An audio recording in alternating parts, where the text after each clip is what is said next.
inside of 7 days. Good afternoon, all. Inside of 7 days, dude. Wow. And I got to tell you, I think there was a lot of sports leading us up to football this year. The Milan Olympics, World Cup, draft, free agency, all the convo. Not bad, dude. This has been one of the better, as they call downtimes, as you get ready for the upcoming season. This has been one of the better times that I can remember in my sports talk career. That it was pretty cool. You had some building blocks to talk about. Because, listen, I think the NFL season this year, like, who's going to win the Super Bowl? Everyone would circle the Rams right now, right? You'd put the Rams in that conversation as, hey, dude, that's the best roster. Okay, well, the best roster doesn't always win the Super Bowl. It doesn't. Or the most talented, I should say, I'll take that back. The most talented 22 doesn't win a Super Bowl. A 53-man roster builds up to win a Super Bowl. Who's got the better 53? Who's better on both sides of the football? And you would clearly say the Rams right now, going into the camps. Rams got the best offensive player, and the Rams have the best defensive player going into the camps. Last year, Stafford was the MVP, and the defensive player of the year was Myles Garrett. And the Rams make another acquisition to get Trent McDuffie in the building. They've got the best 22. Okay? No get them. No get them. Suave, you got me every time. Thank you so much. I appreciate you coming aboard, and he reminds me each and every single day. Super Chats go to the top. And also, please hit that like button. Mead says this here. Let's see. Why does WIP and the media hate Jalen Hurts so much? They don't hate him. They don't hate him at all. There's just a lot of content around him. Truth, justice, and the Big Sills way. We're going to get to the topics here in a second. What up, Sills? Hope you're having a good day. Sounds like Mark Trestman thinks Hurts is a better quarterback than you do. Thinks he should have no issue running this offense. Now what? That's not what we talked about last night, Mark Trestman and I. That's not what we talked about. Once again, hey, Jay, that's theory. He's never done it in his entire career. That would be asking you, to go from being a bus driver to being an airline pilot. That's how different it is. I'm going to ask you to do this skill set versus that skill set. Go from being a bus driver to an airline pilot. Hey, but he can fly it. Why? Well, because, he's got a lot of guys on his bus. He could probably fly a plane too. That's what you're assuming. And I am saying he can't do it, or other coaches in his career would have done it. And by the way, for the record, if that was the case, he would never have been pulled at Alabama. Tua was a better spreader of the football when it came to getting him to the weapons. That's not followed him into the NFL. Jalen Hurts has not been able to spread the football since he was at Alabama. By the way, let's get into it now. And there you go. You're starting it off already with this here. By the way, hit the like button. So I saw the NFL and the NFL.com guys pick the top 100 each and every single year. I see Jalen Hurts has plummeted 37 spots. And even the players in the league don't think he's a top 50 player any longer. That's the player speaking. Hurts is not a top 50 player with that so-called J resume. He's not a top 50 player. Who in their right mind is sitting here going, well, he's a Hall of Fame guy, And the players of today don't even think he's a top 50 guy. How do you explain that?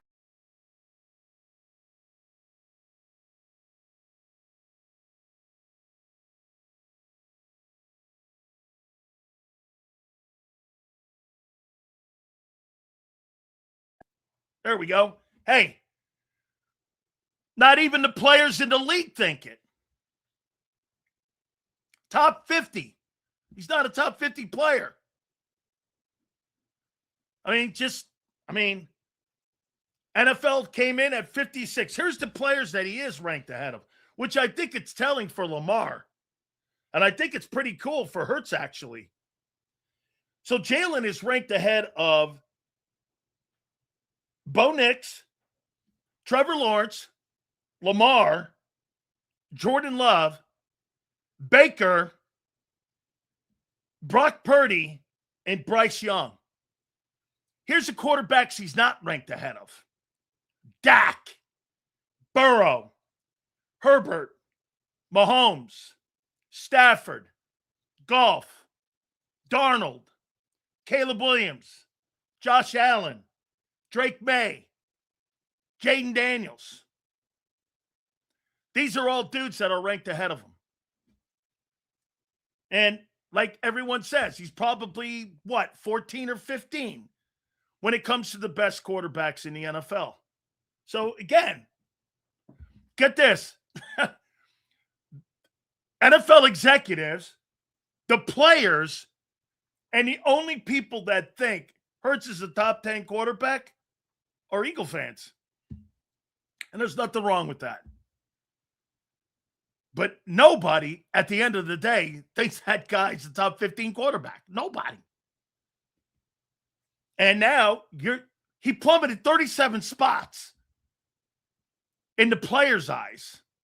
Hey, by the way, that's not good if you're Lamar Jackson and you're trying to talk about a $63 million contract.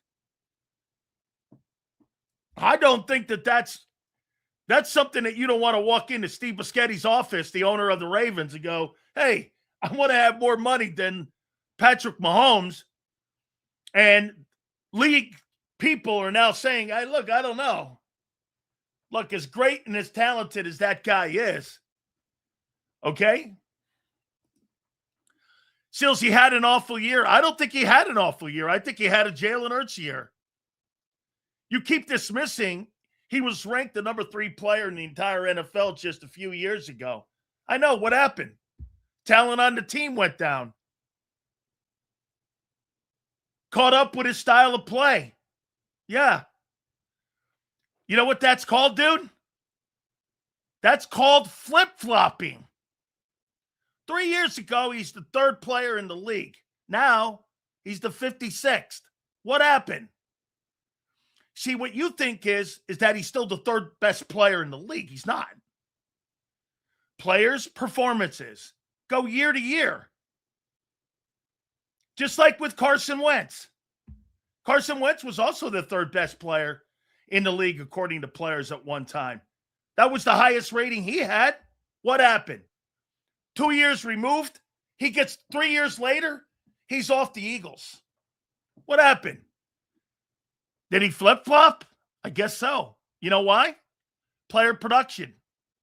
There's no such thing from year to year on player evaluation. It changes every year.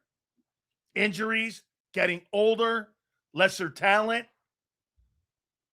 Bill Belichick is the same coach he was 15 years ago. 15 years ago. Get this. Burrow and Jane didn't even fucking play last year, numbnuts. And they're still ranked better than him. Hey, dude, nuts. This is when you know you win. Hey, by the way, you can listen to M. Reyes, or you can listen to somebody who values my opinion as one of the best offensive people on the planet, and Mark Trestman. It's up to you. Just sit there and listen to this guy who knows nothing about the game. Nothing about how the game is constructed, how you build rosters, how you have to pay and put finances into shit. I mean, Belichick couldn't cut it in the GPT era. Really? So you think Andy Reid is using GPT? Maybe. I don't have a problem with it. Sills, are fans in the media overreacting on how different the offense will look? Is it going to be the same with same-o with some play action and motion? I think they'll eventually get to that. The quarterback is not gifted enough to run a West Coast offense. So, yes. You know, every time I listen to Birds 365, and I hear John say this is more about the run game. Of course it's about the run game. They can't fix the quarterback. Dude, you can't fix the quarterback. Trestman did sound like a Jalenite, Sills. I think he likes the player. I don't think he doesn't like him. As a matter of fact, I've heard him say it before. He likes Jalen. He's never coached a player like that. In his entire coaching career of 40 years, he's never coached a dual threat guy like that. Belichick didn't need gimmicks to keep players dialed in. That's the one thing when I hear people saying that Nick is going to use that on messaging. Boy, I'll tell you, if I'm sitting there and I'm trying to motivate my football team and I'm got to go to an app to try to get the wording and messaging, man, I want something to come in from the heart. And I want to hear that we need to do this. We need to be focused on that. I mean, I don't know. We'll see how that works. I get it. I mean, it was more about messaging. Messaging? I'd rather have them tell me it was more about plays than messaging. When I'm talking to somebody, I don't want to talk to an app. I want to talk to my coach. Let's see here. Bill had them knowing if they messed up, they were gone. Jason, that's exactly correct. That's how Jimmy Johnson coached. He coached with fear. Get the job done or you're gone. No matter who you are. She says, you keep using passing yards to shit on Jalen. But when you look at his stats in Bama, passing yards and rushing yards combined, 48. Let's see. Dude, he was fired. They fired him for a freshman. If he was so good, why did Nick replace him with a freshman? And he had just won the SEC Player of the Year. If he was so good, why did a freshman replace him? Nick replaced him with a true freshman. The kid was in high school in Hawaii the year before. I mean, we're not talking about a redshirt freshman, Tagovailoa. We were talking about a kid right out of high school and right out of his prom. Imagine being stupid enough to think a Super Bowl MVP and an all-pro can throw slants or crossing routes in a West Coast offense. Don't say he can't because his percentages say he can. He's got 90 passes in 5 years of throwing the ball, throwing across the middle. You're right. They just said, hey, he does that so well, let's not do it. You're right, dude. Get this. Imagine saying he throws across the middle so well that let's not do that because, you know, he's too good at it. We're only going to throw less than 100 passes in his 25 passing attempts. Hey, he's so good at it. Let's not do it. And let's become predictable and throw to the numbers. Yeah, that sounds like you got. Hey, you're on to something. You're on to something, Nick GPT. I mean, you're on to something. The man is 8 years from that benching and still brings it because they're talking about the same shit now. And by the way, he's regressed as a player. The NFL told you that today. The players in the league think he's regressed. Executives in the league think he's regressed. I don't know what else to say. I didn't say that. Those weren't me. I'm not one of the current players in the league, and I'm not one of the current executives. Those guys are telling you, and you're not believing it. Okay. That's why 2026 will be a great year. NFL executives have come out in this offseason and said that guy's the 17th best player in this league at the quarterback position, and the players say he's not a top 50 player. What else do you need to hear? That's not Dan Sileo. Get this. This is a great comment. He didn't regress, Sills. His team did. Okay? So Jalen Hurts needs a loaded team to be successful. Okay? He's got to have the best wideouts.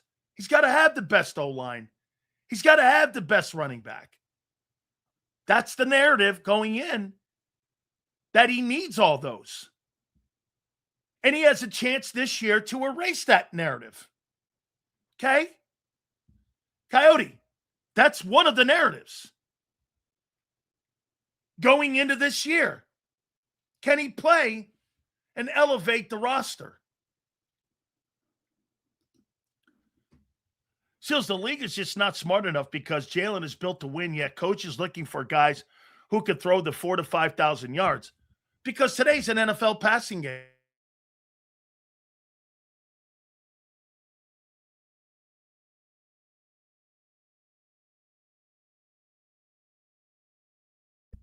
You don't need to spend that kind of money.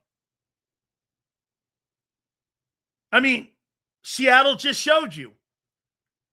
Seattle had a rookie contract with JSN and had a $30 million a year player in Sam Darnold. You don't need to have big money spent if you've got the right people. Seattle just showed you how to win a Super Bowl, not doing what the Eagles did financially. The Eagles are not getting a return on their investment. They should be in the NFC Championship game every year with that offense. What's the exact number that the Eagles will spend this year going into this year? How much are the Eagles spending on offense?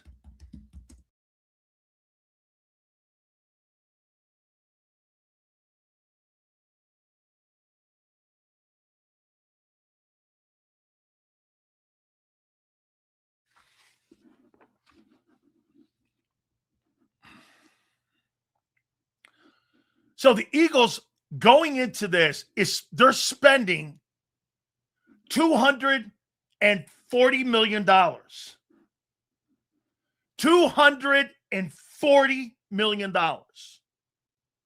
going into this year. You should be in the NFC title game every year and not beat by a JV 49er team. $240 million bucks. You should be in the NFC title game every year with no excuses.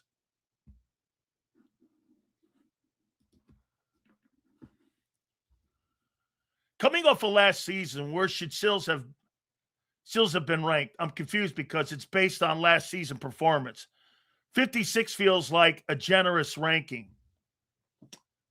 Yeah, but he's not one of the top 50 players in the league. I can't believe Lamar's not in that. And the players must be down on Lamar because that's quite a number. I mean, he's below Hurts.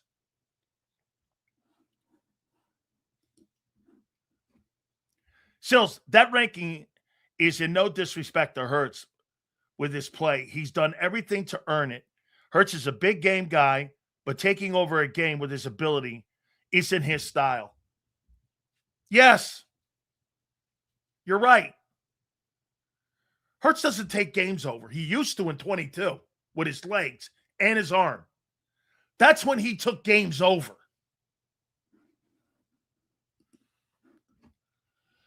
Sills, is this fair? The Eagles' offense is like the 88 Cowboys. A lot of players past their prime. Yeah.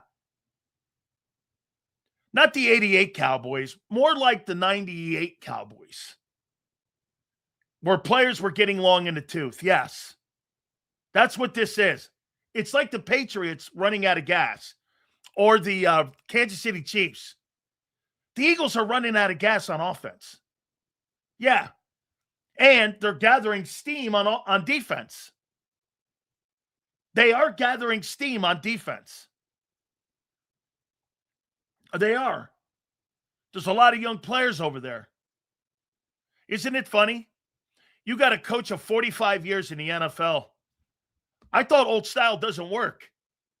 How can you have one of the oldest DCs in the league and he's connecting with younger players? Don't tell me old school shit doesn't work. Vic Fangio is all old school.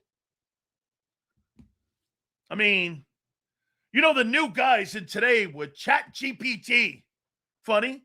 The best coordinator in football is Vic Fangio. And he's been a coordinator in the league since I played.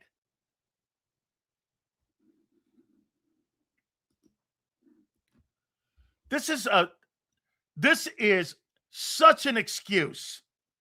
Offensive line is still pretty young besides Johnson, but the health issues are there. You know what? You had the 7th best offensive line in pro football last year. Don't make it sound like you were the 28th like Joe Burrows. Or the 20th offensive line. That's not what that line was. It was a top 10 unit. It went from 1 to 7. Holy cow. That's not catastrophic. Do you know how many teams in the league would kill for the 7th best O-line? 2nd best in pass probe? I mean, you're making it sound again like the Philadelphia Eagles had some horrid offensive line play a year ago. They didn't. And it was good enough to win 11 ball games. So as I keep saying, the downfall started with Bosa saying that San Francisco put out the blueprint on Hurts after San Francisco won 3 years ago. The 24 dominant run game covered up Hurts is not improving. You know what's funny? I kept saying that the whole time during the Super Bowl run. And you know what your excuse was? Guys like Reyes and all these guys? Well, we didn't need Hurts to pull out the passing game because we had such a dominant run game. And there's some common sense to that. But I said this, yeah, well, when you need that passing game, it won't be there. Sure enough, the following year when you needed it, it was never there. Then again, it's never been there.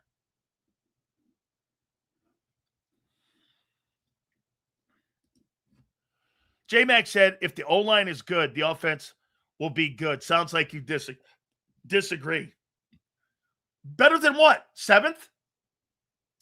Okay. So Johnny Mac says the offensive line has to be number 1 for the team to be a Super Bowl contender? Because you were 7th. I mean, better than what? A top 10 unit?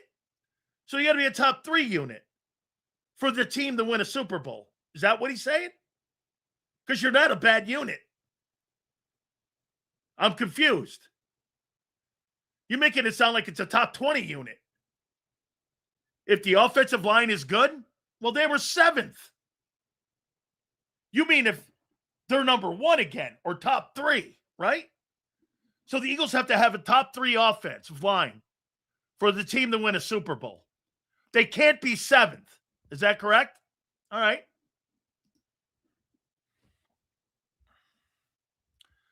Jalen played 14 games in 24. He got concussed after completing 1 pass for 11 yards versus Washington in the opening drive. Okay.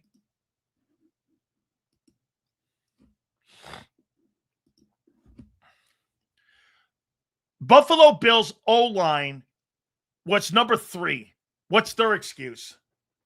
Name me one player or name me another player outside of Josh Allen and Cook, who could start on that Bills team and play in Philadelphia? Name me one.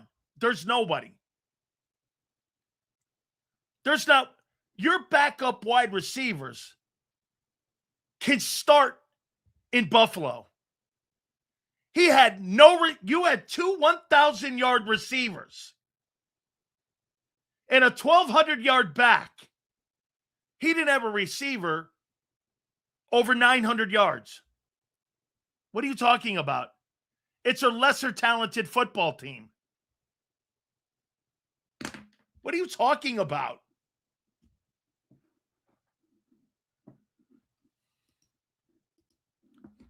Bills had less talent.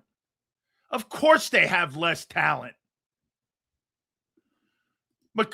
That's right. Mekhi Lemon would be the Bills' number one wideout. So Devontae is a number one wide receiver getting paid as a third. Howie's walking a thin line. That's a great take. That's a great take.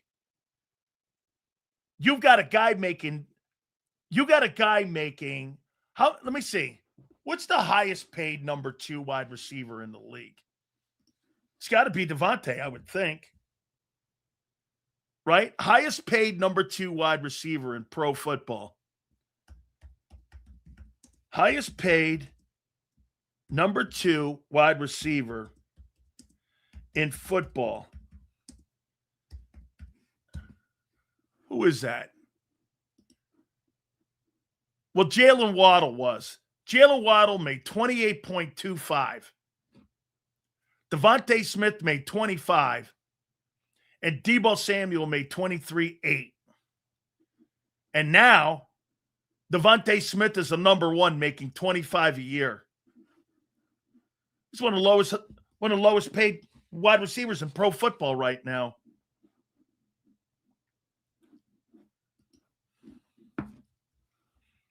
Seals, only Allen Cook and one of the O-linemen made the Pro Bowl from the Bills team. Everyone else were just a bunch of dudes. Yeah. Buffalo doesn't have a great group of offensive people. They've got Allen. They've got Allen and Cook. The rest of those guys are just dudes. They're not spending $240 million on an offense.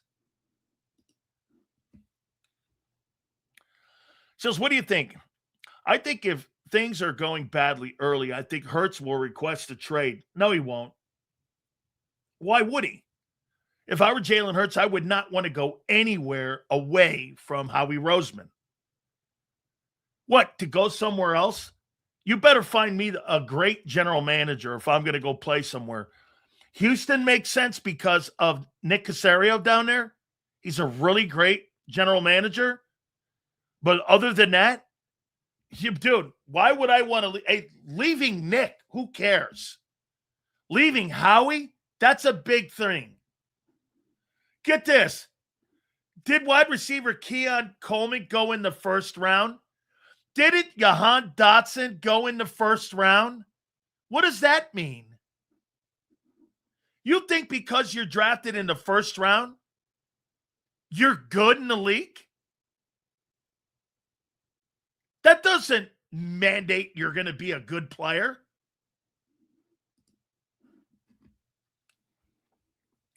Seals, is it safe to say the defense figured it out since we ran the same concepts from 24 and 25 without any adjustments?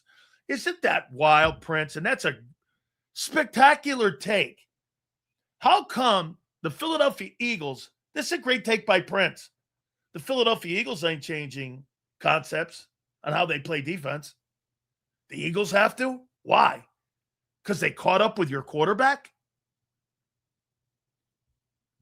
Vic Fangio's doing the same shit he's been doing since he got here. Isn't that wild? He's like expanding. Vic is making the offense better. Or excuse me, he's making the defense better, Vic. Ever since he's been here, he's making the defense better. Better. Ever since Nick's here, it's gone this, down, up, down, up, down. The swings are too high. There's too many swings in this thing. Up, down, up, down, up, down. Here's Vic. Vic keeps that thing going straight up. Don't you see that? Look at the coaching. Vic Fangio is doing this with his defensive skill set of developing players, developing the scheme. The defense keeps going like this, even when you lose dudes. Here's your offense. Up, down, up, down, up, down. You know what that's from? Inexperienced coaching.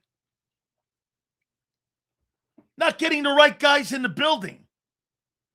Having some half-ass way of doing it, and a quarterback who's not skilled. The offense goes like this because you can't find the right coordinator for the guy. Here's something else to think about. Before we get in, we haven't even got into our topic yet. Think about this.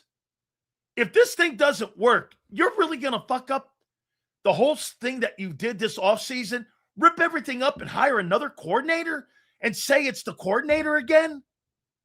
My God. Well, then you got to question somebody, Nick or Howie. How many times are you going to go through this shit? How many times are you going to go through this process before you get it right? Up, down, up, down, up. At least with Vic, it's like this. Vic Fangio's got that defense. Lose Josh Sweat. Lose Milton Williams. Lose Jacoby Dean. Lose Darius Slay. It's still going up. It's still getting... Dude, no matter who the Jimmies and Joes are, as long as they're good Jimmies and Joes, Vic Fangio's making your D work. So I think there's three problems with the offense. Older talent, too many roosters in the henhouse, and plays coming in too late. Yeah, you got too many voices on the sidelines. There's no clarity. When Vic calls his plays from the booth, I'm running this. That play on the sidelines against the 49ers embodied everything that was wrong with the offense last year. You had five guys making calls, and you had nobody making decisions.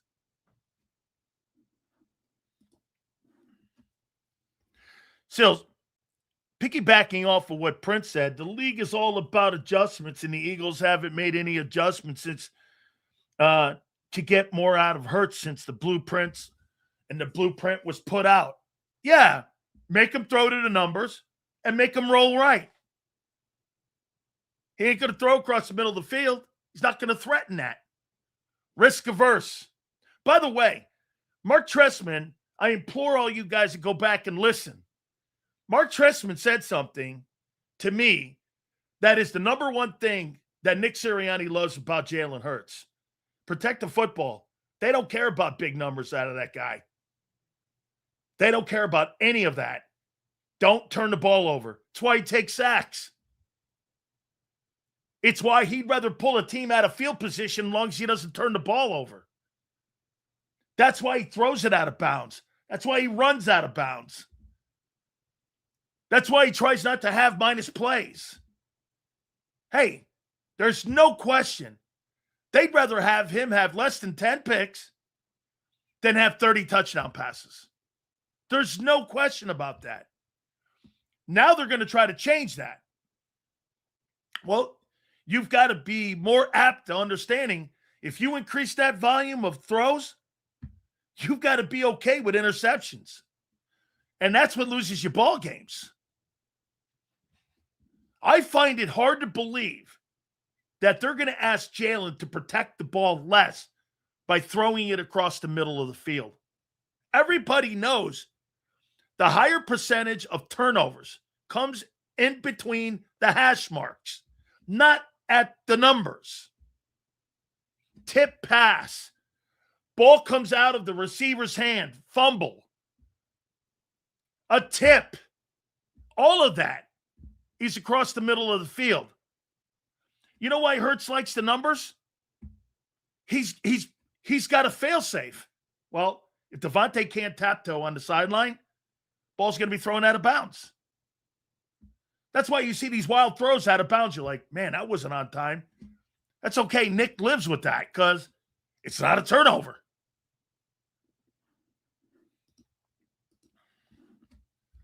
Just people question why we had no offense in the second half, but there was nobody making adjustments. No one giving the quarterback answers, and the quarterback that was struggling, that's the problem. Well, yeah, you know what their answer was, Prince? Let's get a lead. Let's get a lead and sit on it. And they thought the run game would sit on it like a year ago. Well, 24. And they couldn't sit on it because of the 3 and outs. What killed Philly last year was the 3 and outs on both sides of the ball. They couldn't get off the field. The defense improved. If you remember right, the first 8 weeks, they were not getting off the field defensively. And then when Phillips came in, it started settling down because the stretch play was killing you. And once Jalen Phillips came in, it settled it down, and it settled the Dory Jackson down in the secondary. And you're able to play more in the middle of the field. Nope, like Z said, look at the signings to see who is on the hot seat. It's probably not Nick.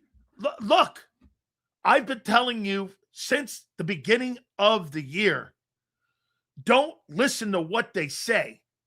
Listen to what they're doing. The hirings, the drafting, the signings. That does not speak to a run game. John swears it's about the run game. Well, what have they done to improve the run game?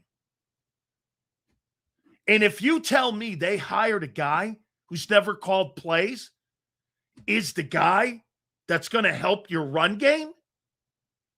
That's all you've done. Show me one place where you've helped your run game this offseason. Name me one thing you've done. One thing that you've done to improve the run game. How about this? Name me one thing you've done personnel-wise to help your run game. One thing. I'll take it. What have you done? I see a lot in the passing game. I see all these new wide receivers you've hired. Give me a player, a move, a draft. Name me one thing you've done that says, like John says, well, this is all about the passing game. What do you mean? A playbook that's never been consummated? You added a tight end that can't catch. I'm talking about the Munt guy. That's your move of the offseason to help your run game? Maybe, you haven't done shit. It's this.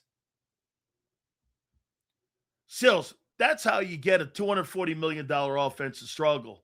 Nothing worked last year. We could blame Jalen Hurts. He deserves most of it. But the whole offense struggled.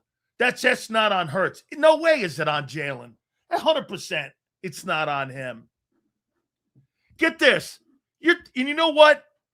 This kid Stowers, at Vanderbilt, they didn't even think he was an everyday starter. Now, that doesn't mean he's not going to have success in the NFL.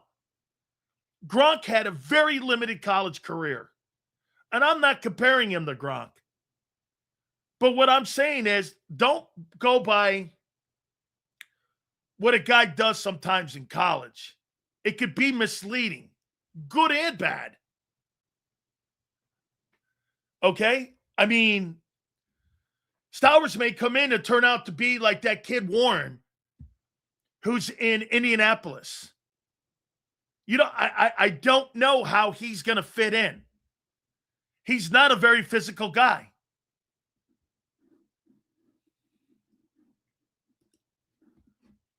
Jurgens was more to blame, but Hurts played a part too. Jurgens didn't miss a game. Sills, I look at the Vikings game and the Rams game. Then I look at the Bills and 49er game. Hurts has to be consistent. Yes. Look, like I said, him coming off of 2025, nobody in the league thinks much of Jalen Hurts this year. Executives don't, and the players don't. They think he's regressing. Let's see if they're wrong. By the way, it's players too. How can a guy that's been to 2 Super Bowls, won one, and an MVP not be a top 50 player? How could he be a non-top 50 player? I think that's crazy. I do. I think that's crazy. Shit, I'd have put his ass at 50. Yeah, no, I'm not putting that guy not in the top 50.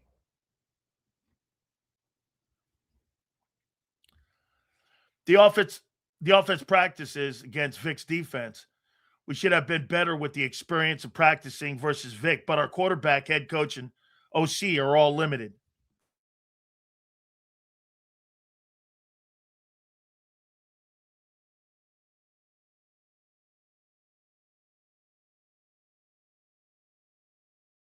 Couple issues here with the internet today. I don't know what's going on.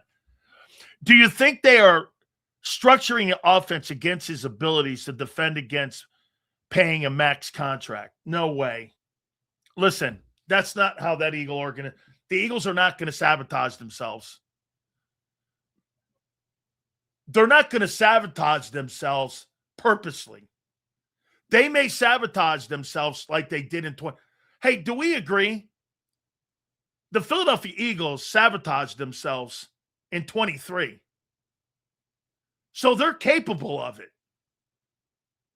Same thing what they did at the end of Doug's time when they sabotaged that last game. They're capable of it. Thinking they're smarter than everybody else. They're capable of doing that.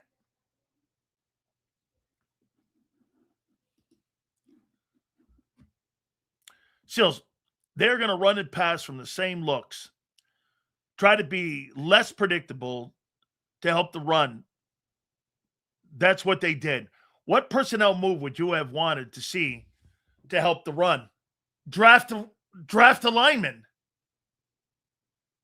instead of a wideout. Draft a lineman. Hey, get this. If Mekhi Lemon doesn't come in and have 900 yards this year, and he has 500 yards, that's a fail. You go from being one of the 2 best receiving tandems in the league to like average or below average. That's a failure. That's less talent. How do you not see that? I'm not picking on you, Curtis. How do you not see that? Get this. Here's the Eagle wide receiving room. Yeah, you're deeper, but guess what? You're less talented. Okay? You're deeper, but you have less dudes that are top flight guys. Hey, you're not talented as you were a year ago.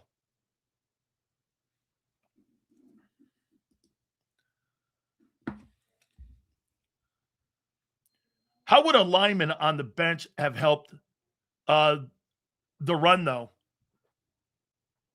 So wait a minute. How is Mekhi Lemon and Stowers going to help your pass game? Or your run game, I mean. How is Lemon and Stowers helping your run game? How? How are those guys helping your run game? By doing what? Building your run game from the perimeter? How did those two picks help your run game? I'll put it back on you, Curtis. A guy sitting on the bench? How is Lemon and Stowers going to help your football team? Middle of the field? You mean something you've never done? Okay. So my point is, there aren't a lot of personal moves that can be made to help the run until you move off from Landon and Cam if they have to from injury. Dude, I'm going to say this about Steen. Steen's the lesser right guard that you've had in 5 years. He's not physical. He's a good player, but he's not what you've had there. Cam was better of a right guard. Sayamala was better. Mekhi Becton was better. He's okay. And then when you get an okay player with an injured Cam and Fred Johnson, the right side of your offensive line is below average. Like, where do you think you're going to win up front battles? With an injured Cam, Tyler Steen, and Fred Johnson. And an injured Landon. Where are you winning? That's why you're getting dish-ragged and you're getting beat up front.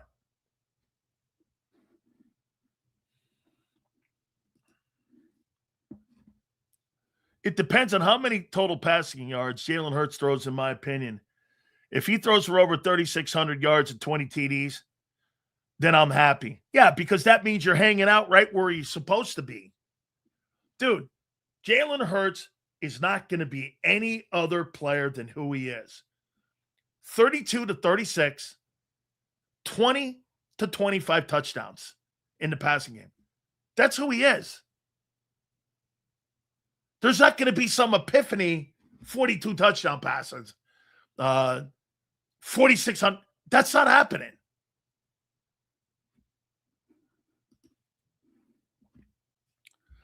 So the problem with Hurts is you can't run and pass from the same looks. If Hurts can't turn his back on the defense, his limitations keep you from not tipping off the defense on what is coming. Yeah. 80% of Jalen Hurts' 2,400 career passes, 80% have come out of shotgun since he's been in the NFL.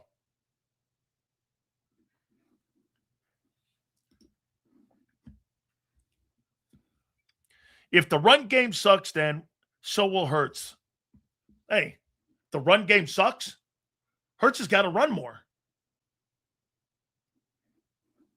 All right, let me get to a topic. I thought it was interesting what the players and how the players see Hurts now. The players don't see him as a top 50 guy. Executives don't see him as a top 15 quarterback. That's not me talking, even though I've been saying that. All right. So I heard something today, and boy, I'll tell you what, I think it validated some of the stuff that Adam Kaplan said on my program a couple months ago. Adam Kaplan came on our program. Go back and listen. And John McMullen started talking about it. The relationship between Nick Sirianni and Jeff Stoutland was toxic at best last year. And to hear that Jeff liked to be a little more isolated in how he ran his unit and not kind of all in, Adam Kaplan kind of hinted this to me and all of you when he came on the program.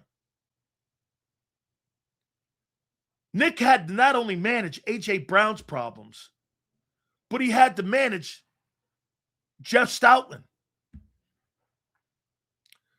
Jeff Stoutland, in my opinion, never respected Nick. If you have ever been in a building with a iron-fisted coach, those assistant coaches are in fear of the head coach. Those guys walk around like that guy's the Messiah. Have you ever watched those films with Nick Saban in a meeting and he's got all of his assistant coaches around him? They talk to him like he's Moses. And those guys, they do nothing when it comes to upsetting the head coach. Belichick, Jimmy Johnson. Let me tell you something. Jimmy Johnson and his assistant coaches, nobody spoke out of line to Coach Johnson. If you were an assistant coach, he'd fire your ass on the spot.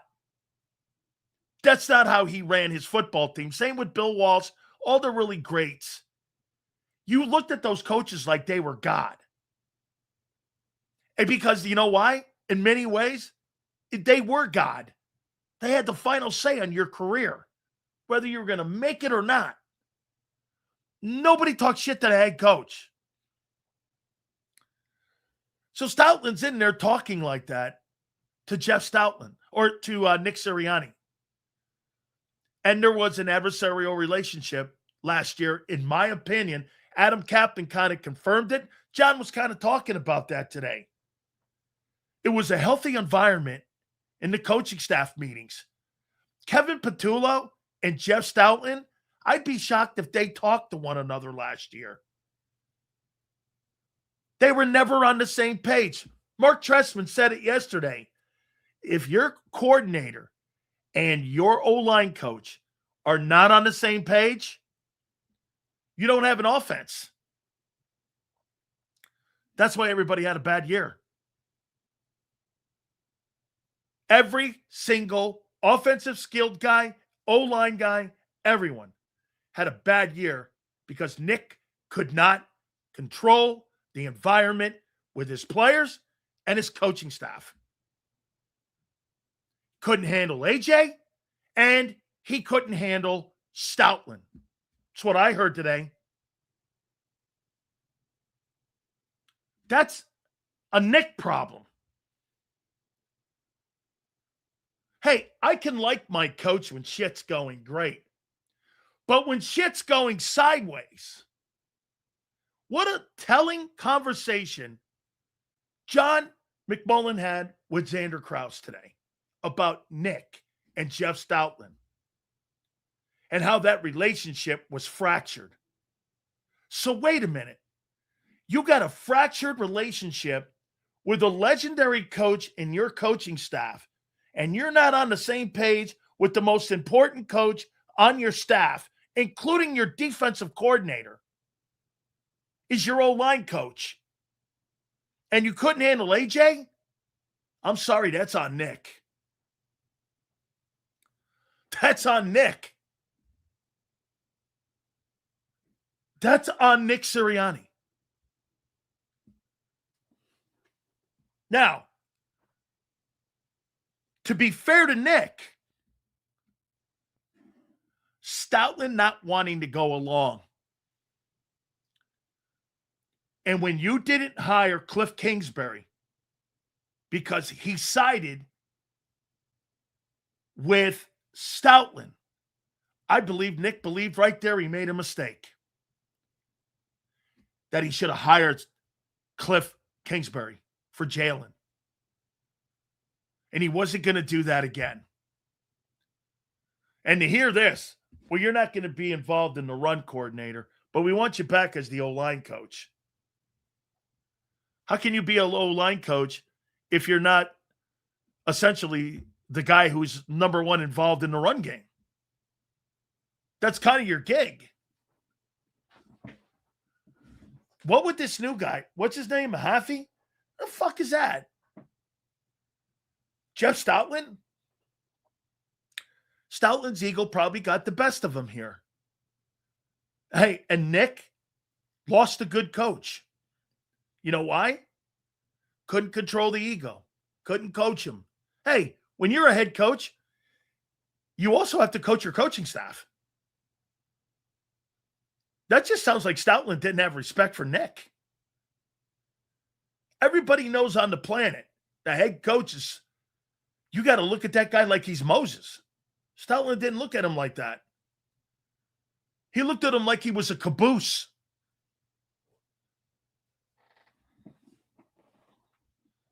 Tell me I'm wrong. It was a telling conversation today. Nick had no choice but to get rid of him.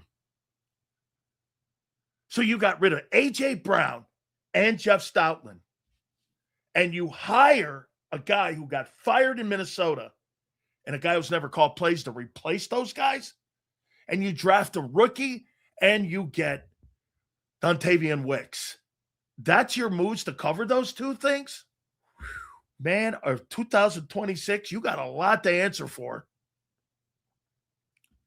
Look, I think the Stoutland conflict had more to do with the team never having an offensive output more than AJ. The entire unit blew. Running game, pass game, receivers, everyone. It's funny, both receivers still got $1,000. I mean, I think without a doubt that relationship between Jeff Stoutland and Nick, because why? What did it do? Why do you think Nick had a problem firing Kevin Patullo? You know why? Because Nick knew that Stoutland never gave Kevin a chance to be an offensive coordinator.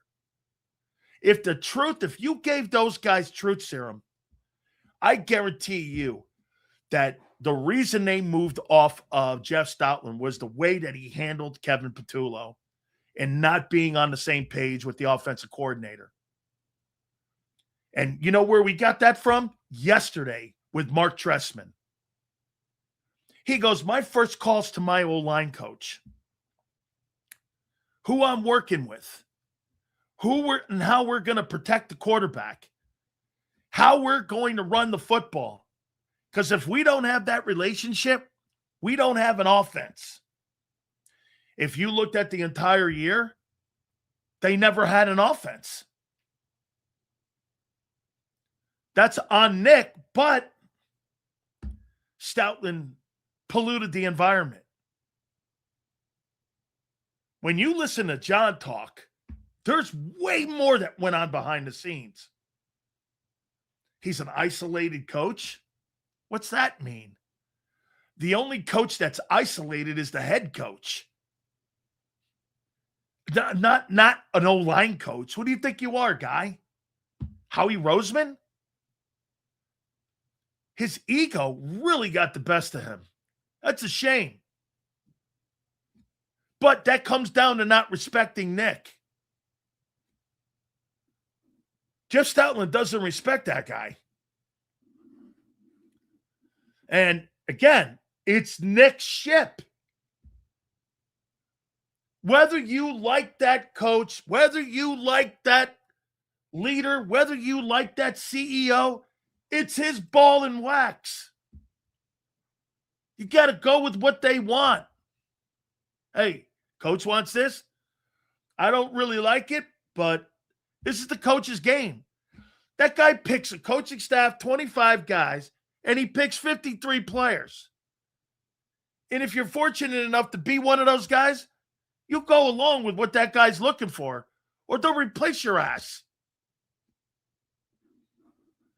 This is fucking stupid. Antiquated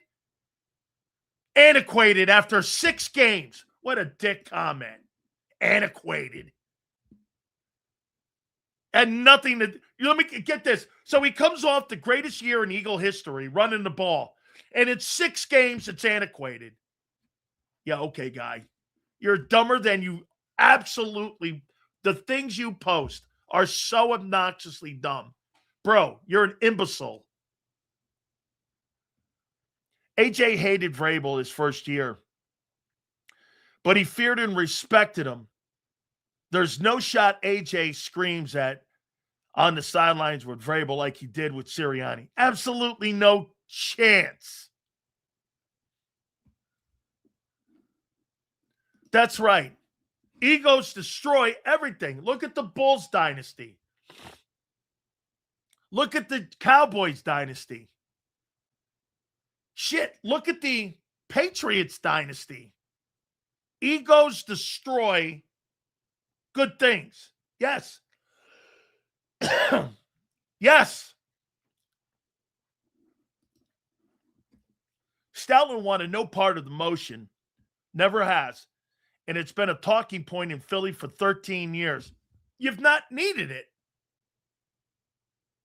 Ever since, hey, let me think. Let me go here.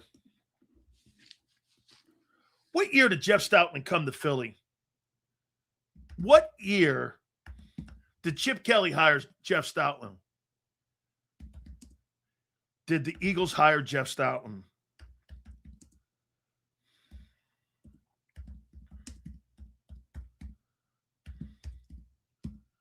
What year did they hire him? 2013. Okay, so let me ask this. Let me ask this. What was the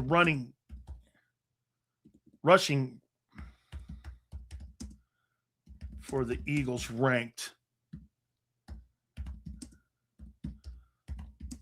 in 2014? They were 9th in rushing in 2014. Let's go 15. They were 10th. Let's go 16. They were 10th. 17. 3rd.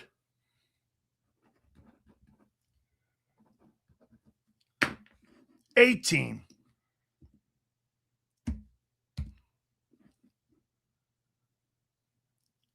That's when they had all them injuries. They were 25th.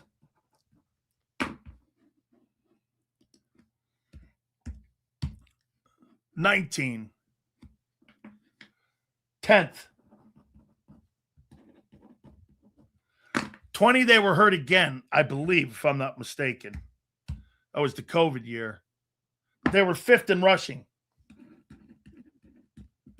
Wow. In 2020, they were 5th. Okay. No, that's not right. That was 10. My bad. They were 9th. 21. This is Jeff Stoutland's career. They were 1st. 22. They were 5th. 23. This is crazy great. They were 8th in 23. 2024, Super Bowl year. They were 2nd. And last year, when Nick took it over,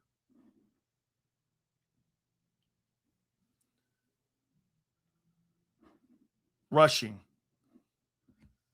they were 18th. So, in Jeff Stoutland's career in Philly, in his career in Philly, 9th, 10th, 10th, 3rd, 25th, 10th, 9th, 1st, 5th, 8th, 2nd, and 18th. And you replace that guy for Chris Cooper? Wow. Wow. If Stout wants all the autonomy, interview to be a head coach. Until then, shut up and teach the O-line to block the way the head coach tells you to. Nothing wrong with saying that.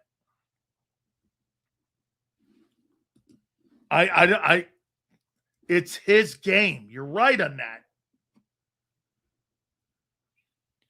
We're too quick to judge. We blamed everything on Hurts. He deserves some of it. But now saying Stout was the one who didn't like motion, I thought Jalen didn't like the motion.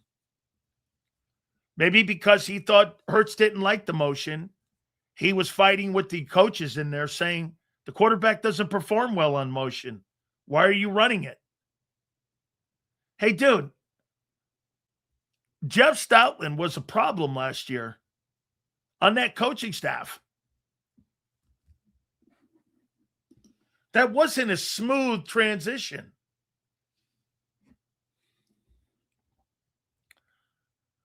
You pivot defending the players. Miami had a trash O-line under McDaniel and ran the ball at will. Hold on here. I'm talking about the relationship, Rasputin, between Nick and Stoutland here. There was a problem there. Yeah. He didn't respect him.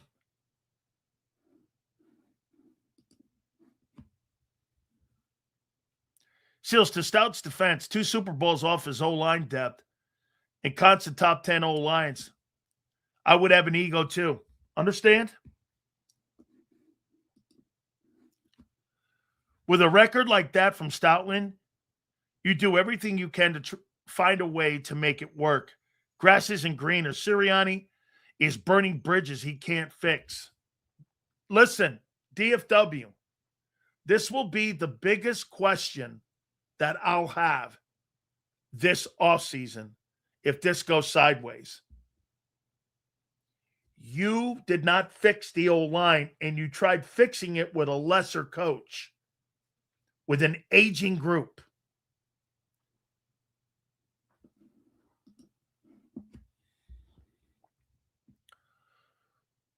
We'll never see the offensive line development and production like that for a while. Absurd move to make O-line coaches of the caliber do not grow on trees. Hey, Jimmy Johnson and every coach that has ever come on this program has told you the most important coach you can hire is your O-line coach. He's the most important guy on your coaching staff. Over Dave Wannstedt has said it, over coordinators, over anybody. If you don't have the proper O-line coach, you're not going anywhere.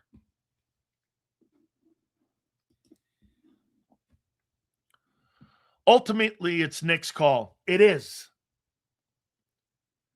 And if you got an assistant coach not getting on board, they got to go. You're right.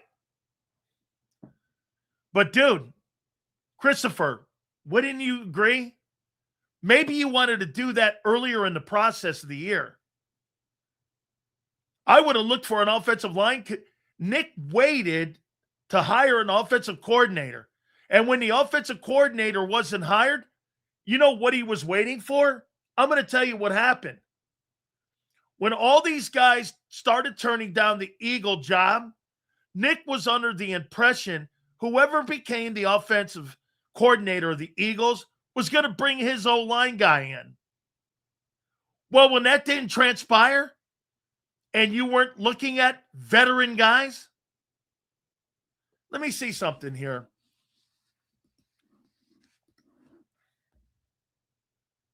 Let me see Brian Dable. Did Brian Dable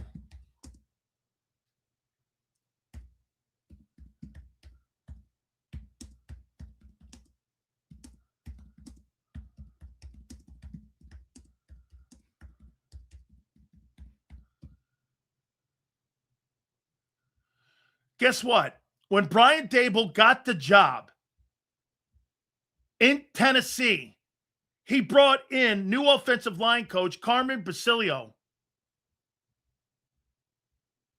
Okay? Nick thought he was going to bring somebody like that in. And here, It's a brand new O-line coach. Let's see if Mike McDaniel did the same thing. I don't know if John Harbaugh would go for that. John probably, because John is going to have more say, I think.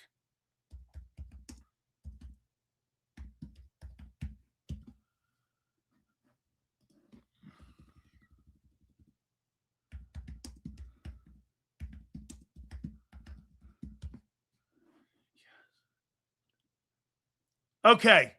The Chargers hired Butch Berry as their new offensive line coach.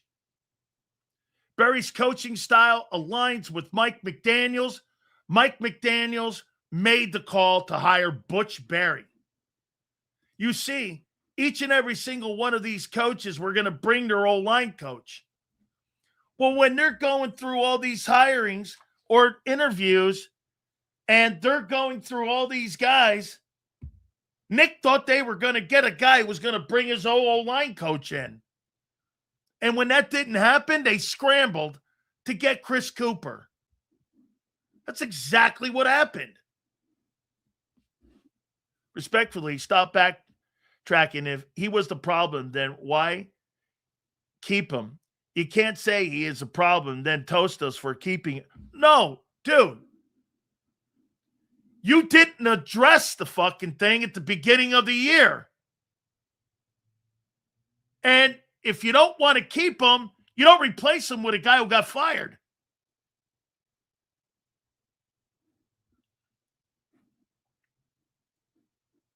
Let me tell you again, like I said, Brian Dable brought his own O-line coach in. Mike McDaniel brought his own O-line coach in. That's who Sean Mannion brought in? Chris Cooper? Okay. And that's why Stoutland was removed.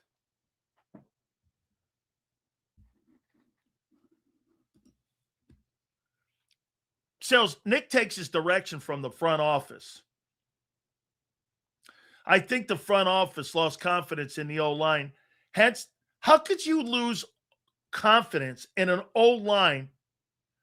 So wait a minute. Okay, Pieters, I'm not ripping you here, but I'm going to ask you something here. How come everyone's making excuses for the football team a year ago on in here? Okay. Well, then how come you're making excuses for the team being injured a year ago for everybody and the Kevin Patullo sucked, the injuries? Those are excuses. How come Jeff Stoutland doesn't get the same latitude that Jalen gets for excuses? If it's injuries, why couldn't Jeff get the same courtesy? If the O-line is hurt, why would you fire him? If you knew the O-line was hurt, why would you fire him? So Stoutland doesn't get the courtesy of the injury excuse? You can't have it both ways either.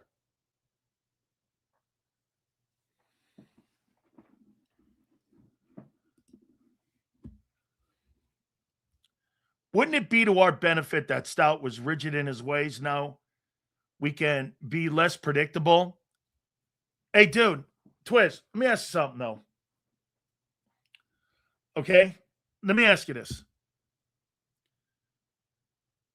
If George Foreman or Mike Tyson are predictable that they're going to throw their right hand sometime in the fight, and you're going to get a whole mouthful of right hands, because that's what they do. They're predictable as ever, because that's who they are. The problem is you couldn't stop them. I mean, are you going to tell Mike Tyson and George Foreman to stop throwing right hands because they're predictable? Dude, you were predictable in 24. You were more predictable in 24 because you didn't have a passing game. But nobody could stop it. Hey, dude, if I tell people this, I'm going to line up and run you over right here, and there's not a goddamn thing you could do about it. I don't give a shit how predictable you are. I'll fucking tell you where I'm running. I'm better than you. It's got nothing to do with predictability. As Mike Tyson says, everybody's got a plan until they get punched in the face.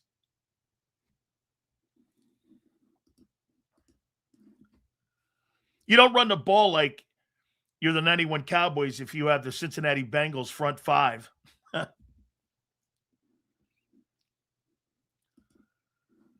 Stoutland quit? Okay.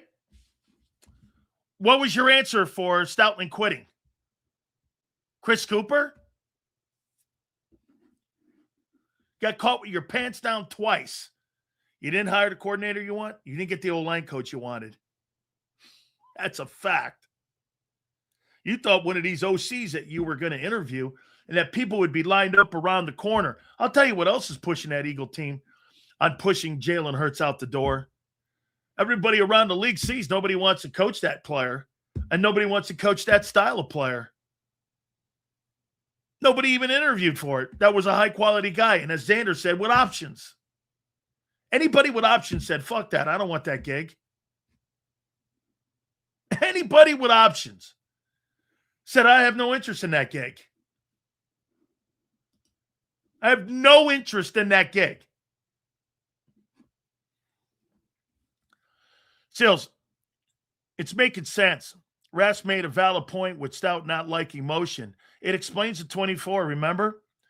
It was the O-line who went to Nick and asked to run more. They also stopped doing motion. No shit. If you remember right, Prince, those first 4 games and 24, remember Green Bay? They're running all over the place. You're like, what the hell is that shit? Remember that? And all of a sudden out of the bye, that thing went dead. They never even went down that lane again.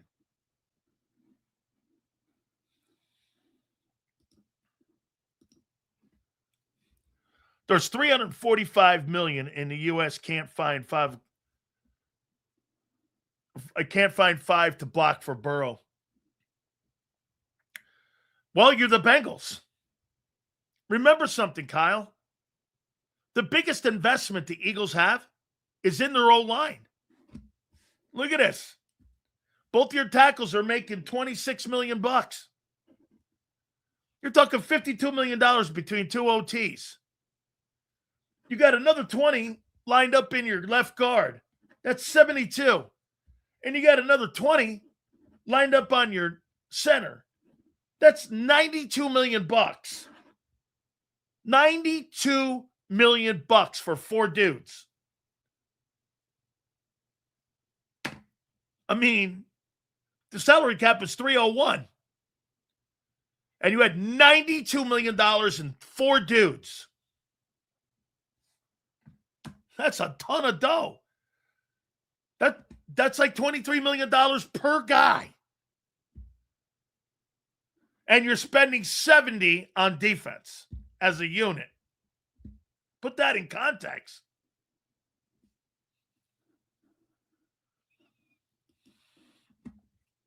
Our O-line consisted of 5 Larry Birds. They told us straight up what was coming. Good luck defending it. That's exactly what the mentality was. Hey, listen, I got these road graders. And just like when you have like a snowplow truck and he's taking the snow off of I-95, no matter what's in the way of that truck, whatever is in that fucking snow is getting pushed to the side of the road. You can't be any more predictable than a snowplow. And you can't be any more predictable than the Eagle O-line of 24. Run right, run left, and I'm running you over. You talk about being predictable? You can't be any more predictable than that.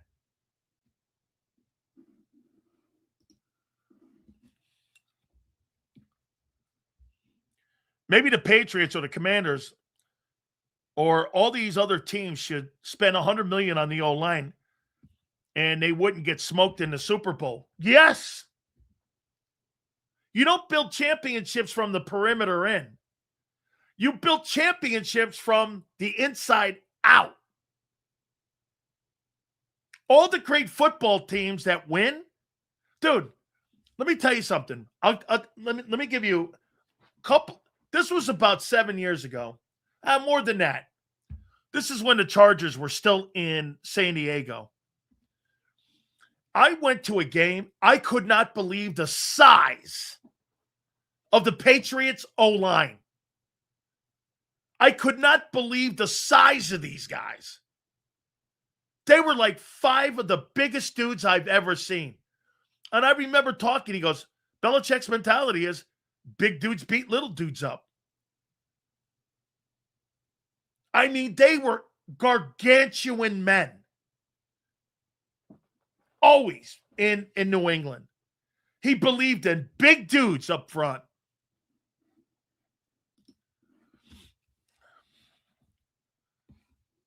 Let's see. You bet your ass size matters. That's right. Leon, I think you should really stick with soccer, my friend. Size, Sills Dable will have Cam Ward playing at a Pro Bowl level in 2 years, just like he did with Josh Allen. I bet Saleh told Brian that Saleh would handle the defense and the offense was his. Yeah, well, that's another thing, too. And I can guarantee you that the pitch with Mike McDaniel by Jim Harbaugh, bro, you're going to call plays. You're going to design schemes.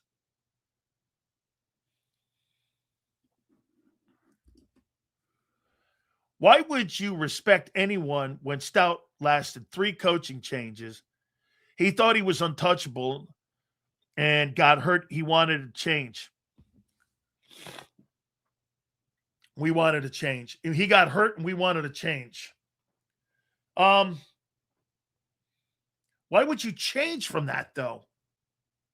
Now, you've got to be adaptable. You're not the head football coach. You are not the head football coach. It's a tough conversation because there's a part of me that says Nick's right.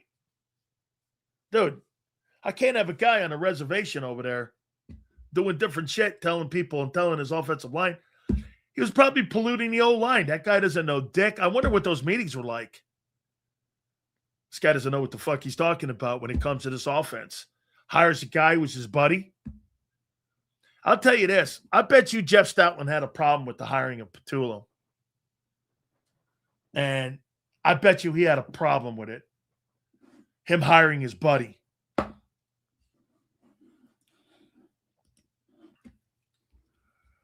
Stout refuses to adapt with his times.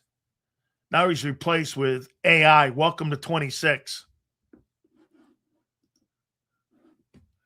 We were missing the biggest part of this.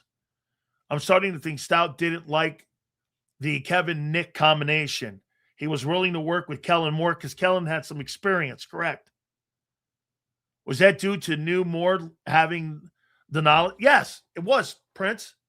And plus, what did Moore do?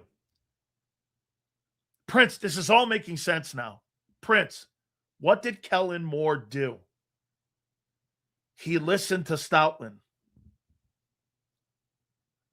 And the coordinator changed his style of approach. Overnight, he adjusted to Stoutland, correct. And that's what got him the New Orleans job. And he didn't want to come back to that. You know what? Even if he didn't get offered that New Orleans job, I don't believe Kellen Moore would have come back.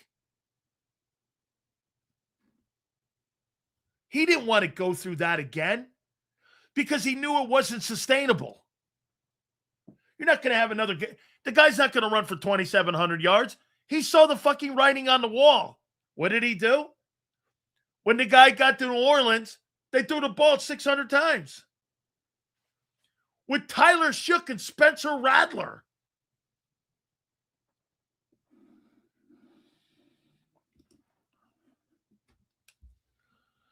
Isn't it a red flag when someone like Kevin Patullo has been a coach in the NFL for 15 plus years, but had literally never been evaluated? I brought that up. He never had a real job.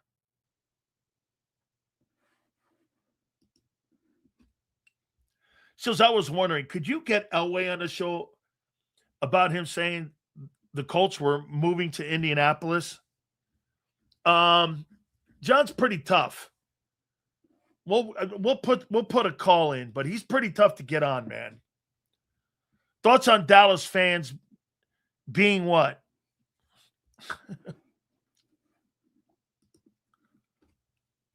I'm going to tell DFW, hey, DFW, I'm going to bring this up with Battle Royale.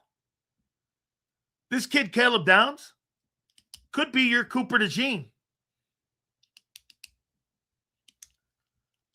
He could be your Cooper DeJean. That's how good a player I think that kid is. That kid could be your Cooper DeJean. Changed the entire attitude of Vic Fangio's defense. Not Q, in my opinion. I think Cooper's the better player.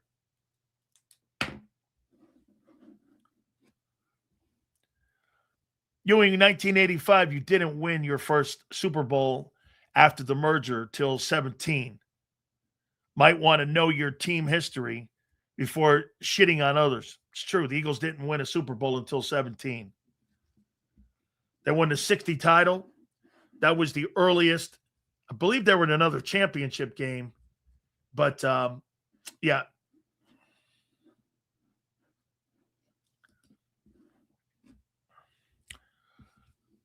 Let's see here. Wishful thinking. I see it.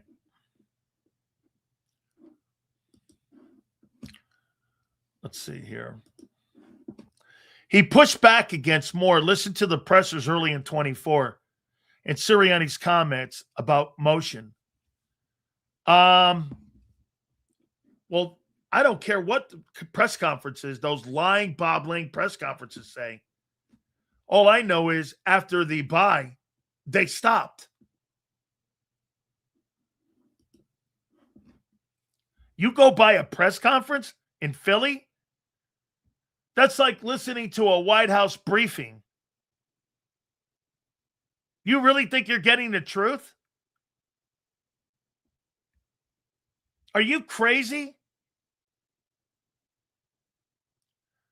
It's kind of crazy to think 2 years from now, the O-line guy left will be Jordan. Maybe Stout was right to leave. Maybe didn't want to go through another rebuild. I can't say I blame him. Yeah, look, that whole thing, man, after listening to John McMullen today and hearing and remembering what Adam Kaplan said on how that whole relationship fell apart and it was adversarial at the end, according to Adam Kaplan, we got to get Adam Kaplan on again.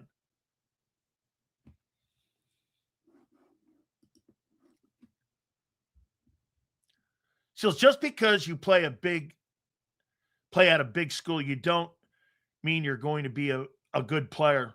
Teron Arnold, perfect example. Correct. That has no bearing on it. Whether you play at Miami or whether you play at Miami of Ohio, that has no bearing. Says you keep glossing over the fact their O-line isn't the same. No, I don't. I've been telling you this entire offseason. You're not going to be better than 7th. You're making it sound like, well, if we're healthier, you're going to be what? 4th?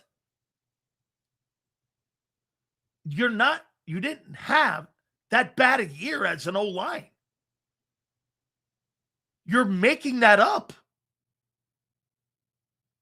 I think this had more to do with AJ and with Stoutland in the building, and the whole thing was in chaos. AJ didn't want to participate in the passing game as the season went on, and Stoutland didn't believe in the approach in the run game.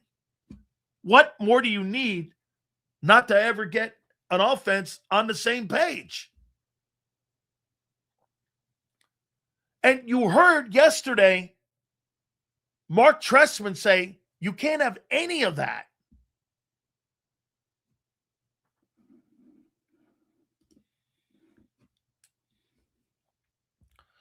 Seals, the media guys were looking a couple weeks ago for Caleb Downs in the facility to take pictures in the file room studying. He's a film junkie. Well, I've heard Nick Saban say this about him. He's one of the top players that he's ever coached. I mean, the only other player I've ever heard him say that about was the kid in Houston. And yeah, look, when he went to Ohio State, he was a great player. When he was at Bama, this guy's a really good prospect. Again, I want to see him play.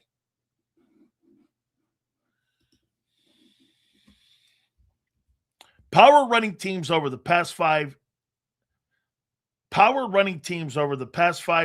years have had more injuries and retirements on the interior than others. I believe there's something to that. More physical. I can't believe I understand everything Sills is saying today. They were more chaotic than we realized was happening, but all we're doing is blaming the offense on the. What do you mean we're just blaming the offense? Was blaming the offense on blaming the offense on one person. It explains the season. Yes, Prince. If you had a problem with your O-line coach not being on the same page with your coordinator, Prince, didn't you hear Mark Trestman say that yesterday? If you don't have continuity and you don't have a relationship with your offensive line coach, you don't have an offense. They never had an offense.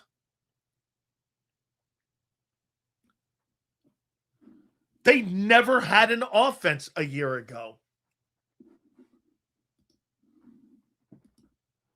I mean,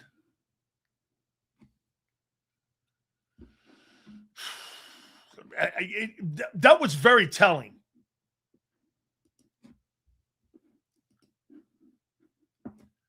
Matt Patricia had been helping Caleb study pro defenses like Fangio so he could be ready as soon as he was drafted.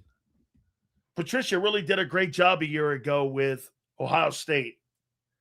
I think Ohio State's going to win the national championship. Either that or it's going to be Mike Haynes. And I think they're going to play in a national title game this year. Sills, I look at the Viking game and the Rams game. When I look at the Bills and the 49er game, Hurts has to be. Yeah, you said this. I got you, bro. Here.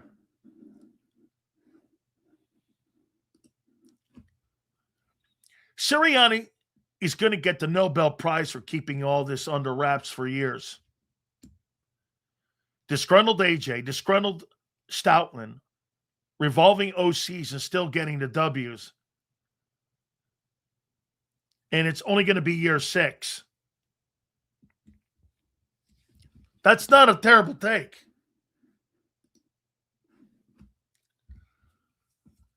That's not a terrible take. So y'all can keep bashing Hurts, but I'm sticking with my opinion.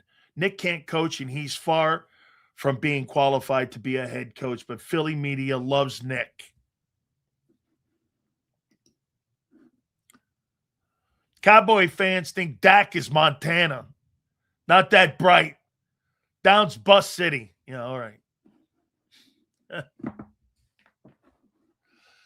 We'll see. I don't think so. That's because you had the best talent. Healthy at the time. Well, so you think that's going to change now? As the unit's older? Yes, it is today at 4:30. Yes. I think that's pretty crazy, what I heard today. I mean, that was pretty wild. Sales, this is off topic, but why didn't you ever become a defensive coach or assistant? You know your shit. I had 3 opportunities to become a coach. With the Raiders, and personnel, work in the personnel department. At North Carolina, I could have been the D-line coach with Butch, and I could have been the defensive line coach with the Cleveland Browns. I had an opportunity to work with the Raiders as a coach. Bruce Allen offered me a job in the personnel department. Butch offered me the D-line coaching job in North Carolina and with the Browns. So, I don't know. I think Zander knows. I don't like to get out of the Dan cave. And when you're a coach, you got a lot of traveling to do. And I'm like, yeah, that's a 24/7 job, bro. Me traveling to Poughkeepsie, New Jersey to look at a guy in a prospect. Yeah. I'm not going to Poughkeepsie or Fond du Lac. Could you see Big Sills in Fond du Lac, Wisconsin, looking at a dude? Hey, Billy Joe, can you get down in your stance? Yeah, I'm not thinking that's going to work for me, but all good. Boy, I'll tell you, man, we're going to get Adam Kaplan. I just texted his ass. And I'll tell you, a lot of the stuff that he said earlier, I heard John McMullen. You know what was funny? When I was listening to John McMullen on Bird 365, go back and watch this thing. John McMullen, the only thing he didn't do was this. Watch. Put his hand over his mouth going, there's a little bit more discord inside the locker room there with the coaches. I thought he was doing a mafia thing. The mafia does this here. Hey, between Stoutland and Sirianni, whoa. What's this? Make sure. It's like, hey, this is how mafiosos talk. That's how I thought John was talking today. All right. Without further ado, boy, I'll tell you. Oh, Nicky, man. Zander's boy. Woo, man, does he have a big year coming up. Without further ado, my man, Big Z, Zander Krause joins us now. How you doing, bro? What's up, Phils? How you doing, brother? Woo, baby.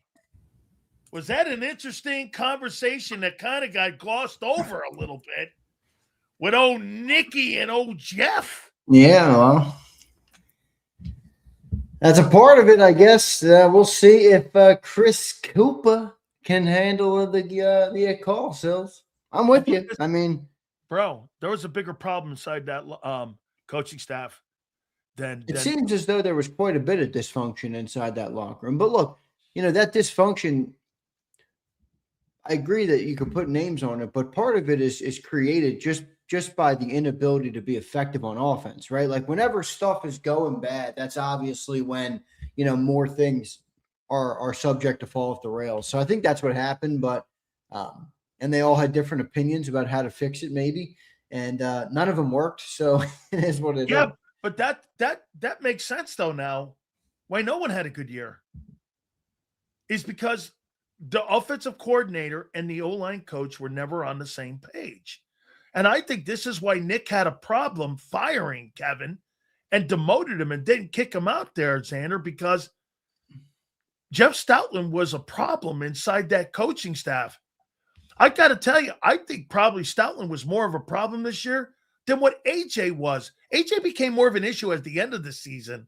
Yeah, but listen, man, when you don't have a guy and you don't believe that Stoutland can handle the run game, and by the way, those guys, Brian Dable and Mike McDaniels, they hired their own O-line coaches in their new jobs. Well, everybody wants their own. I mean, you heard, what's his name say yesterday? Trustman said it yesterday. Everybody wants their own O-line coach.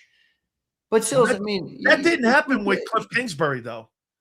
Yeah, Nick sided with Stoutland then.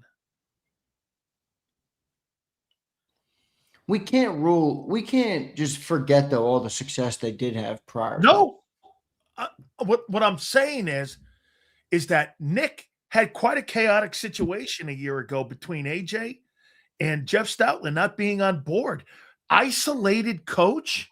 Yeah, but dude, that's not the only. I've never heard of an offensive line coach being isolated from the rest of the coaching. Well, you've never heard of an offensive line coach that had as much power and say as Jeff Stoutland did in Philadelphia. Man, that comes down to a coach not having the main thing inside of his own room. Gosh, are you now going to make this the number one problem? There's a lot of problems No. with the fucking offense last year. Bro. Okay. And where did they all result from? The O-line. Okay, and is that on Jeff Stoutland and Nick Sirianni? That Landon Dickerson and Cam Jurgens weren't healthy? That Lane Johnson missed 10 games? They were 7th. You know what's crazy? That's not what I said. I didn't say they sucked. I heard John say this today. Well, if the O-line gets back to being better than what? 7th? What do you mean? Like 3rd? Yeah. Okay. Better in the run game. You can't have an offense unless your O-line is in the top 3. What were they in the run game? I think they were 17th. Well, there you go. Okay.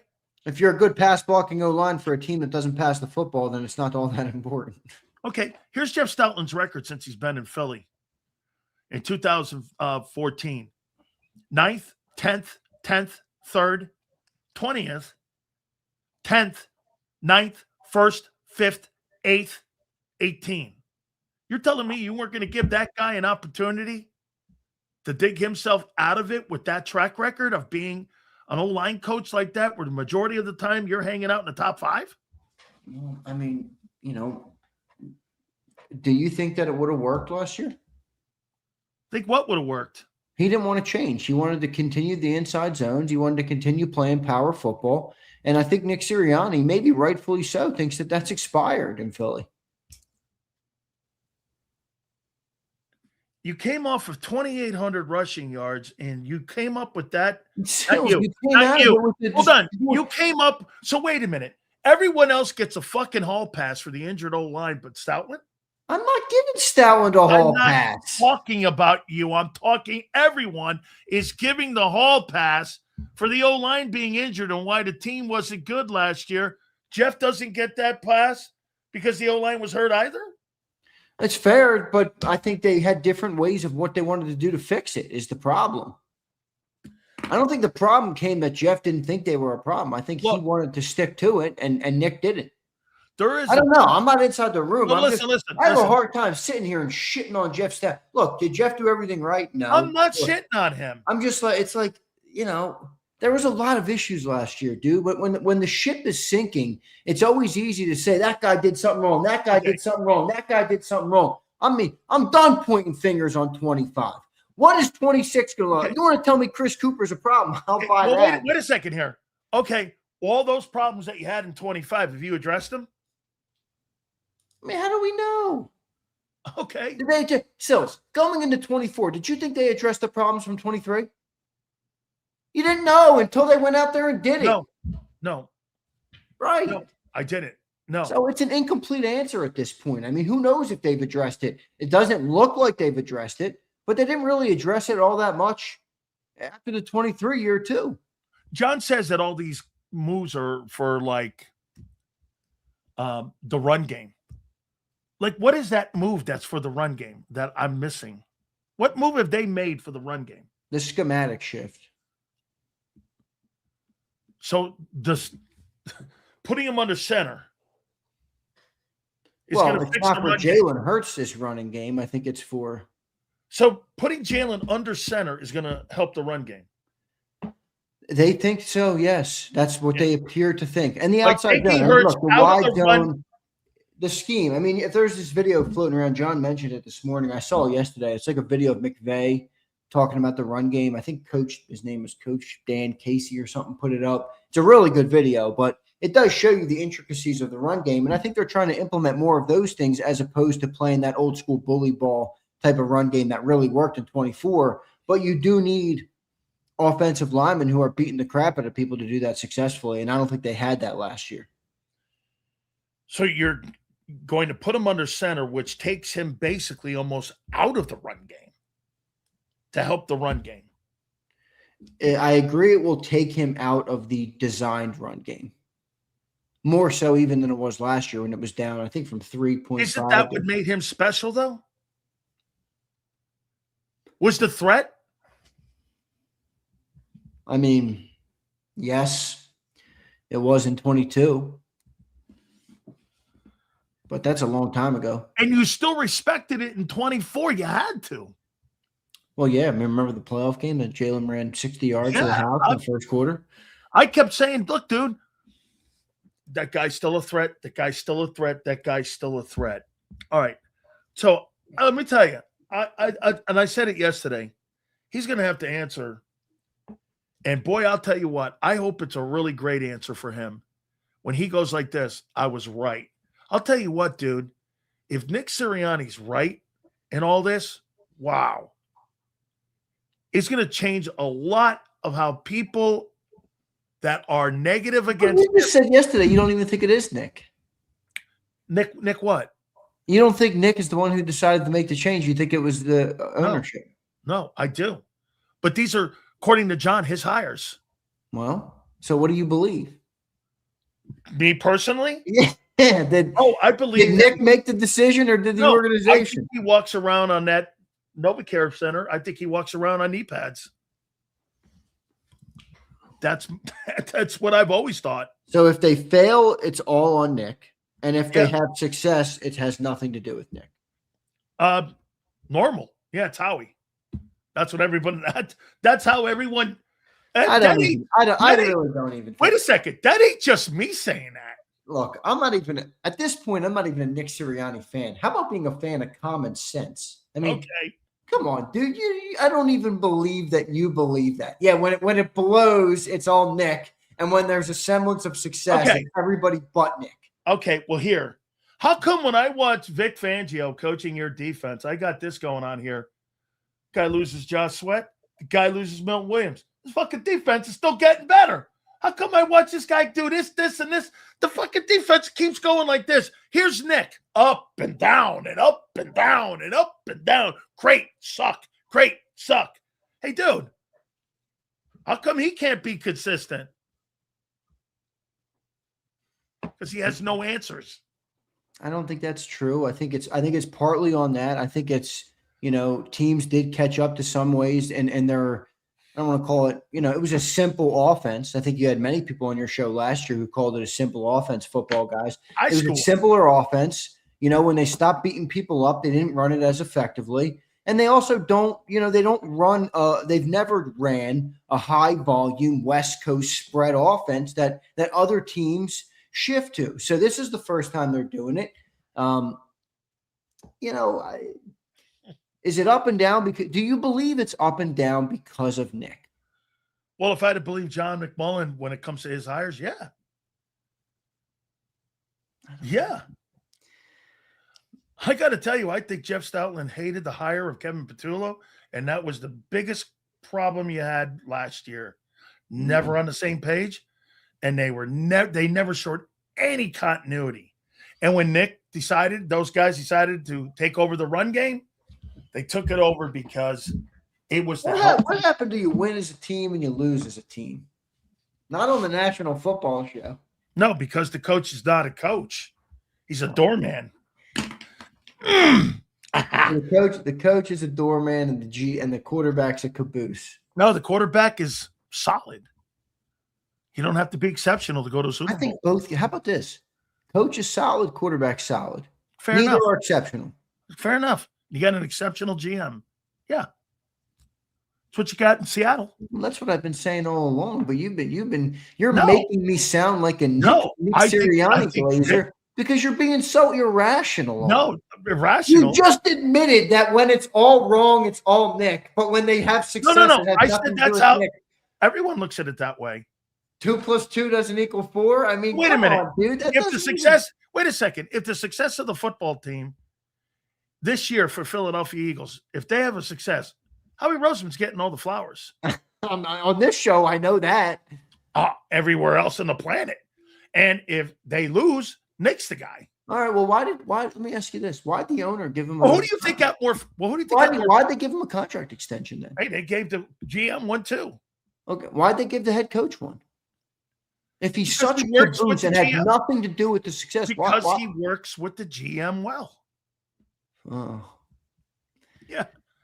It's quite a reason to give somebody. If you don't think these head coaches or these assistant coaches are interchangeable in Philly, I mean, I don't know. You got to at the end of the day, I think look at the history of your franchise. I do believe that. But I honestly, you know what I really believe? I think the Eagles organization believes every single person, except for Howie Roseman and Jeffrey Lurie, is Yeah, interchangeable. every one of them.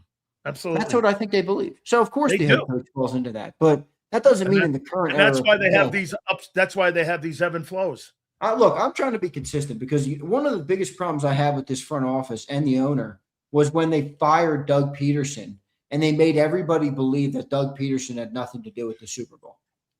Xander, you can't be consistent with this franchise because they're not consistent. Well, you just called Nick out for that. The GM isn't consistent. The head coach isn't consistent. The quarterback's not The consistent. only thing that's consistent is exactly that. They're never going to have a consistent coach or a quarterback that's going to carry a football team because the GM believes he can change those pieces out at any moment, at any time. He doesn't believe they win Super Bowls because of Jalen Hurts. He believes that he believes that Jalen Hurts and the Eagles won the Super Bowl because of his decision making. Do you not agree with that? I agree with that. Yeah, and there's all kinds of ways to dissect. But I think there's got to be a level of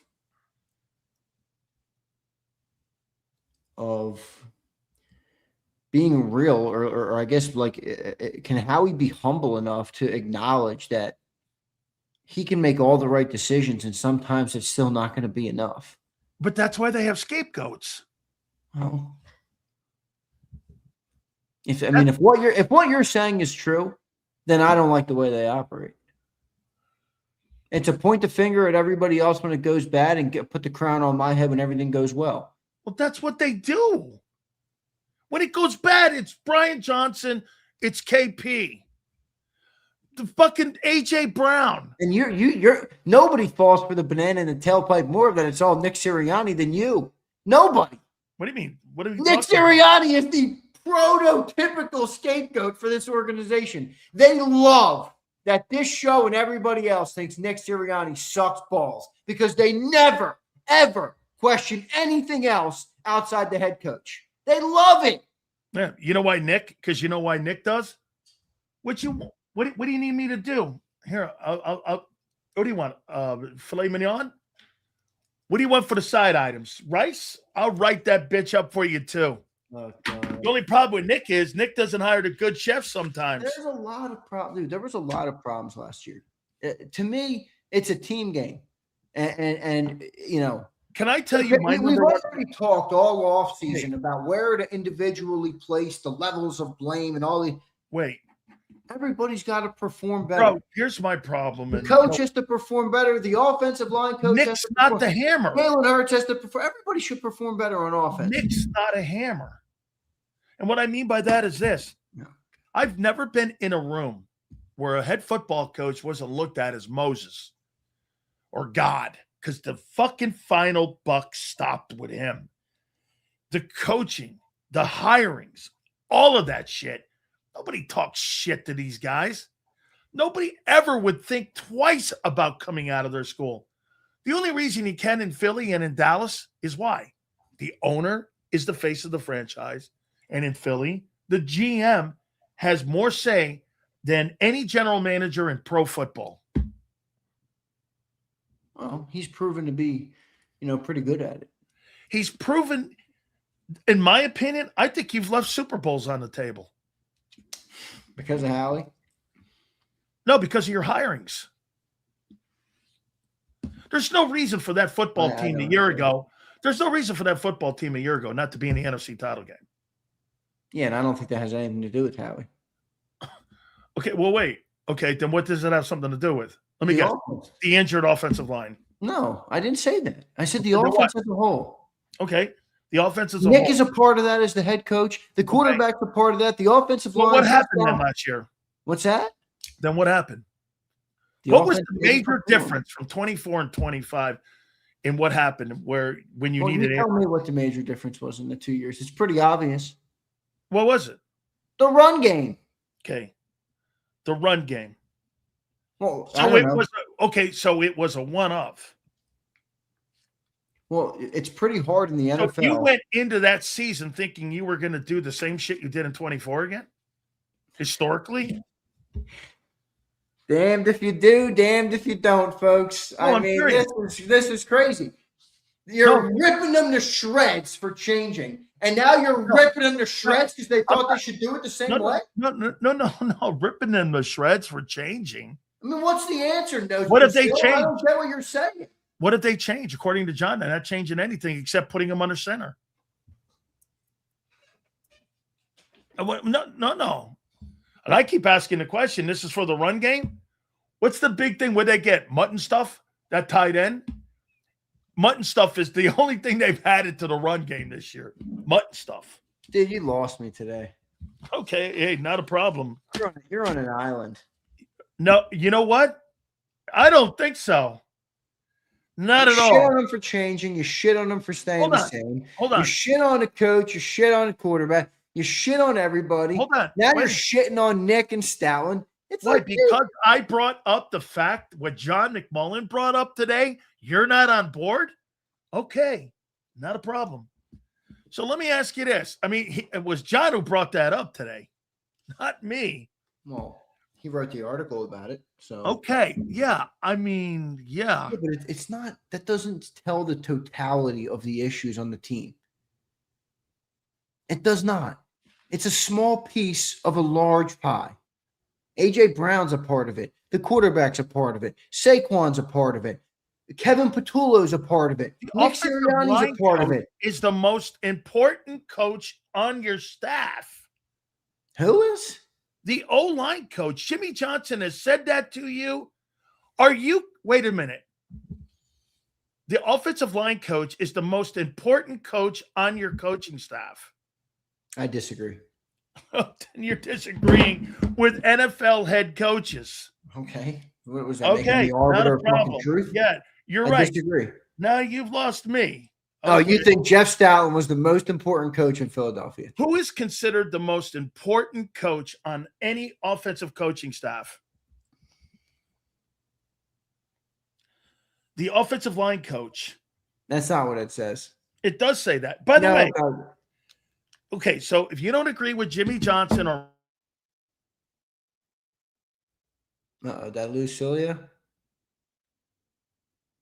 Mark Tress, what do you make of the players dropping Hurts 37 spots and not making him a top 50 player? I thought that was an appropriate rating for him this year. I mean, he came off a down year. You know, I think that's fair where he was. He's got a chance to get way back up, though, if he plays good. I don't agree with it either, for the record. I don't have a problem with it. I mean, 50. There's a lot of good players in the NFL, dude. I mean, 50 something of all things of NFL players in the world is pretty high. Hey, I mean, that's pretty good. I'll tell you what. If he had a down year, he's coming off a down year. That's all. Hey, get this though. If you're in Baltimore, they got Lamar at 69. Well, Lamar's been having some down years. Hey, let me say this to you here. You want a $64 million deal? Yeah. Good luck to you there. All right. So are you telling me the AI told you it was the O-line coach that's the most important? No. Bro, hey, dude, I don't need to be validated when Jimmy Johnson and Mark Trestman or any other NFL head coach will say it's the O-line coach.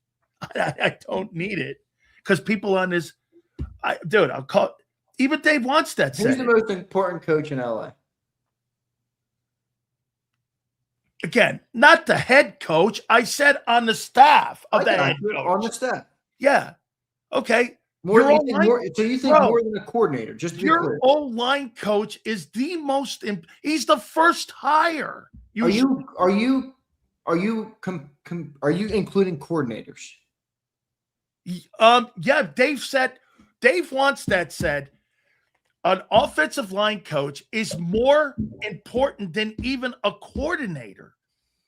Well, bro, you've got to have a great O-line. I personally don't agree with that. Okay. Well, do you agree the success of your football team has been based on your O-line coach? Well, yeah, but Philly's an extreme example. There's not many teams that play the same way we play. So Tony Weiss was considered one of the greatest offensive line coaches, and he was the O-line coach. Again, name the top 5 teams in the NFL. Okay. I would say the Rams. I would say Seattle. I would put Green Bay. Ooh, Green Bay, that's high.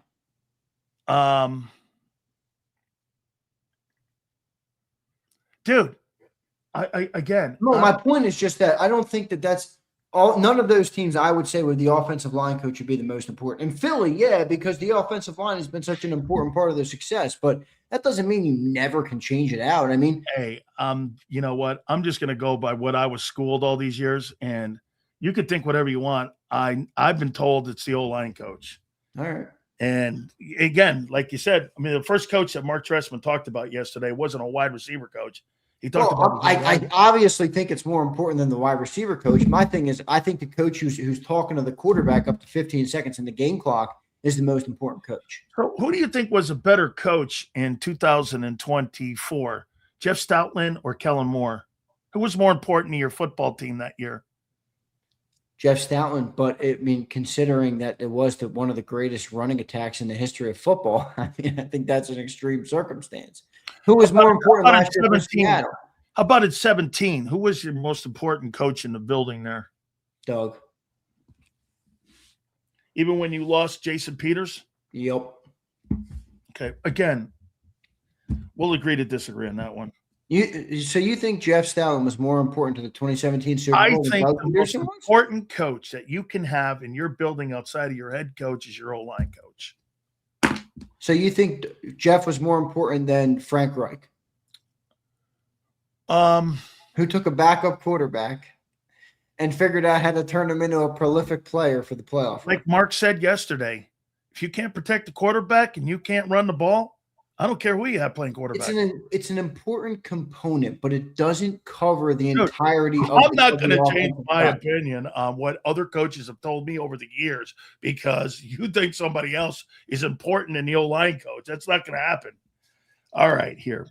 How about this one? So the new Eagle wideouts. Let me ask you this.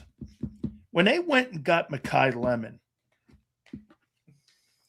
do you think they knew the style of style of play they wanted? With Jalen?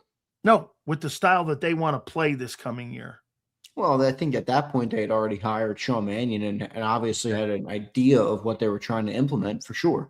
Now, any good coach should modify that based on their players, but yeah, I think they had an idea. So, do you think the team is going to be potentially in their approach better without AJ because AJ's style may not have fit? I mean, in theory, maybe, but I think AJ fit with the quarterback better than Mekhi Lemon does, but that's just me. Okay. See, to me, maybe they came to the conclusion when they were bringing in a new coordinator and what they wanted to try to accomplish, that made it easier for them to move off of him.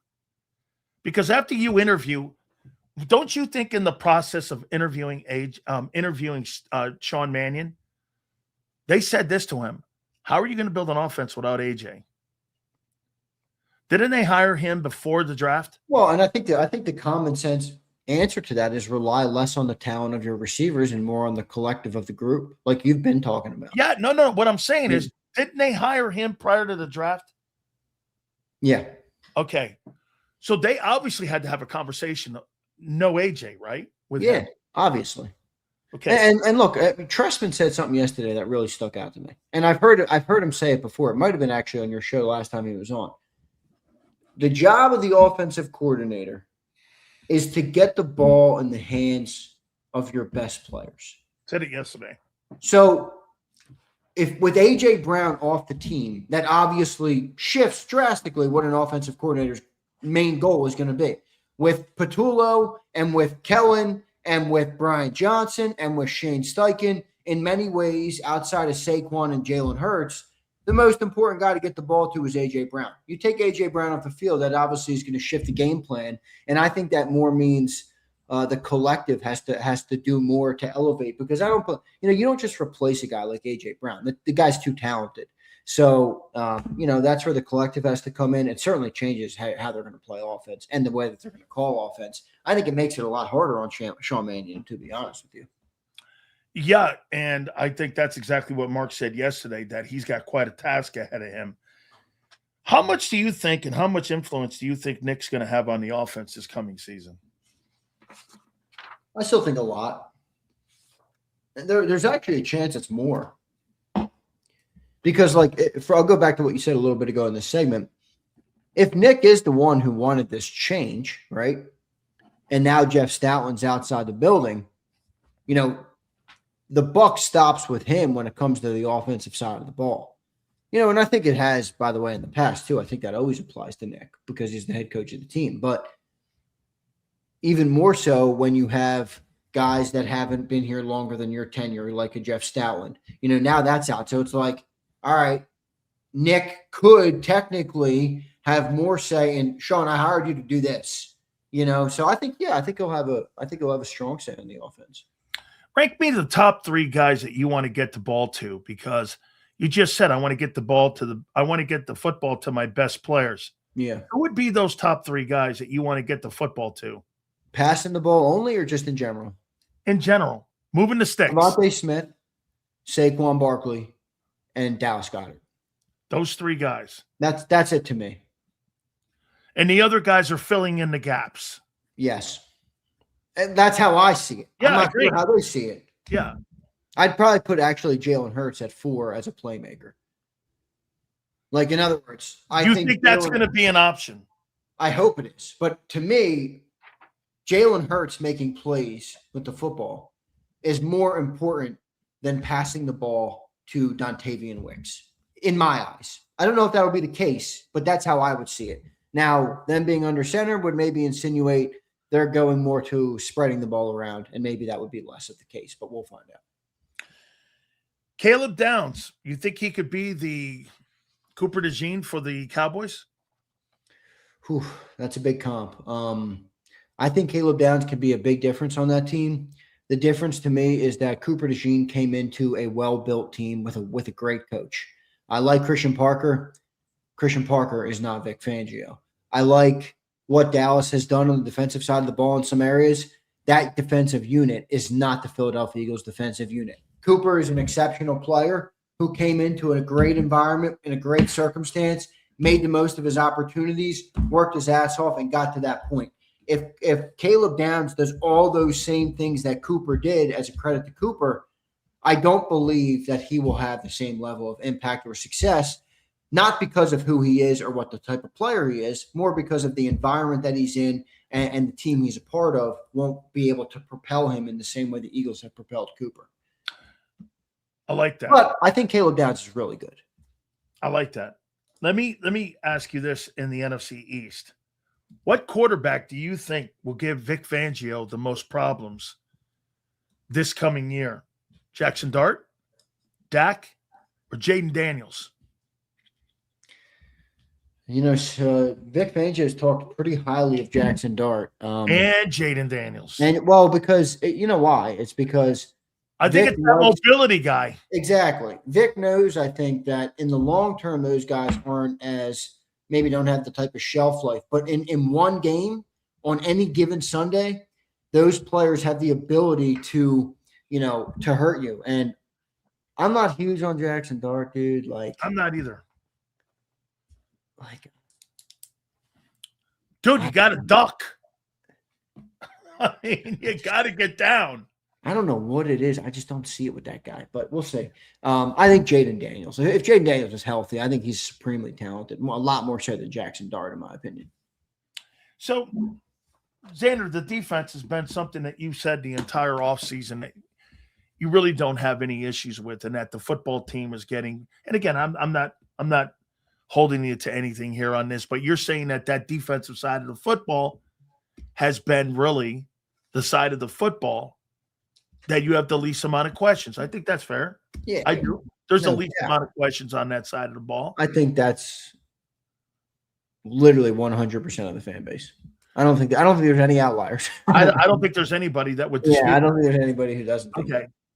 How do you think the organization looks at a fact that you've had so much up and down with $230 million worth of spending on that side of the ball, and you can't seem to get the same type of coaching, and you can't seem to get the same kind of consistency at getting better? Because, I thought about this last night.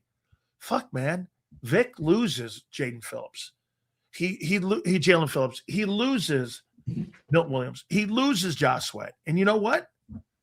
The defense will wobble a little bit, but it gathers its steam. And it seems like he works so well with Howie. How he brings a guy in. Fuck, he didn't even know who Adoree Jackson was. How he brought him in, fit him in. They ended up getting Phillips, calm the entire. Why, again, on that side of the football, have they struggled so much, in your opinion, over the last couple of years on being consistent? Well, I think, I don't know the exact answer, but to me, it's like the NFL, the NFL goes in these weird trends where things pop up and they start to take over the league. And right now you see a lot of people copying Vic Fangio, and the Eagles are out in front of the defensive trend of football that everybody's trying to play. Now, that doesn't answer the entire question, but to me, they are the pinnacle of what teams want to be on offense. I'll take the 24 offense, for example, obviously a very successful group and had a historic running game. Even at their very best, even when they performed at a historic level, teams in the NFL, offensive coaches in the NFL, even the offensive coordinator of the team that year, they don't aspire to run that style of football. Does that make sense? Like nobody in the NFL today wants to be the bruiser running team. They don't. They're much more infatuated by these spread offenses, by these high passing concepts. You know why? They want to take advantage of the rule book. I agree. And so I think that's a reason that this has not been a team that is super sought after to come and coach offensive football. Even Kellen Moore, for example, who did coach that 2014, he had to break on really what made him a coveted offensive coach in the league. Completely. He had to break from it. So, and now you see them trying to adapt and go into what the rest of the league is doing. Part of me doesn't like it because you're getting in line with everybody else, but part of me understands it because, you want to have a prolific offenses, and the most prolific offenses in the NFL run this style of football. So I understand it, but I think that would be it, Sills, if I had to dumb it down. There's obviously a lot more reasons to it than that. I think they've been inconsistent. I do think, to your point, for all the defending I do of Nick Sirianni, I do think he is an inconsistent guy from a sense of he's volatile. He's like a stock. He's volatile as hell. It can be really good. It can be bad. By the way, that kind of goes in line with the Eagles organization, dude. The Eagles organization has been kind of a volatile organization. I think in moments the quarterback can be volatile. There's moments that he can make you look like, holy shit, what a performance. And then he can have bad moments or spurts where he goes a half of football with no completions or multiple interceptions in a game like that Charger game, which is a one-off. But, I think that's a part of it offensively. And look, if they come out here Sills this year and they run this new offense that they're trying to run and they're, high flying and everything's working, I bet you'll start to see more people, trying to come and coach and Philly and be a part of it. But I don't think offense, because I think the other thing here with this question that you asked, it's a good question, is as fans, we tend to look at the team, which is normal. But when you're talking about offensive coaches, you're talking about individuals who are building a career and a resume. If you're a young offensive coach, you want to put yourself in the best position to not only get your next job, but to cement yourself as a worthy name in the NFL, as a worthy contributor to a meaningful offense. Look at Clint Kubiak. Look at all of the guys who are upcoming right now. I mean, how did Kevin O'Connell become the quarterback whisperer?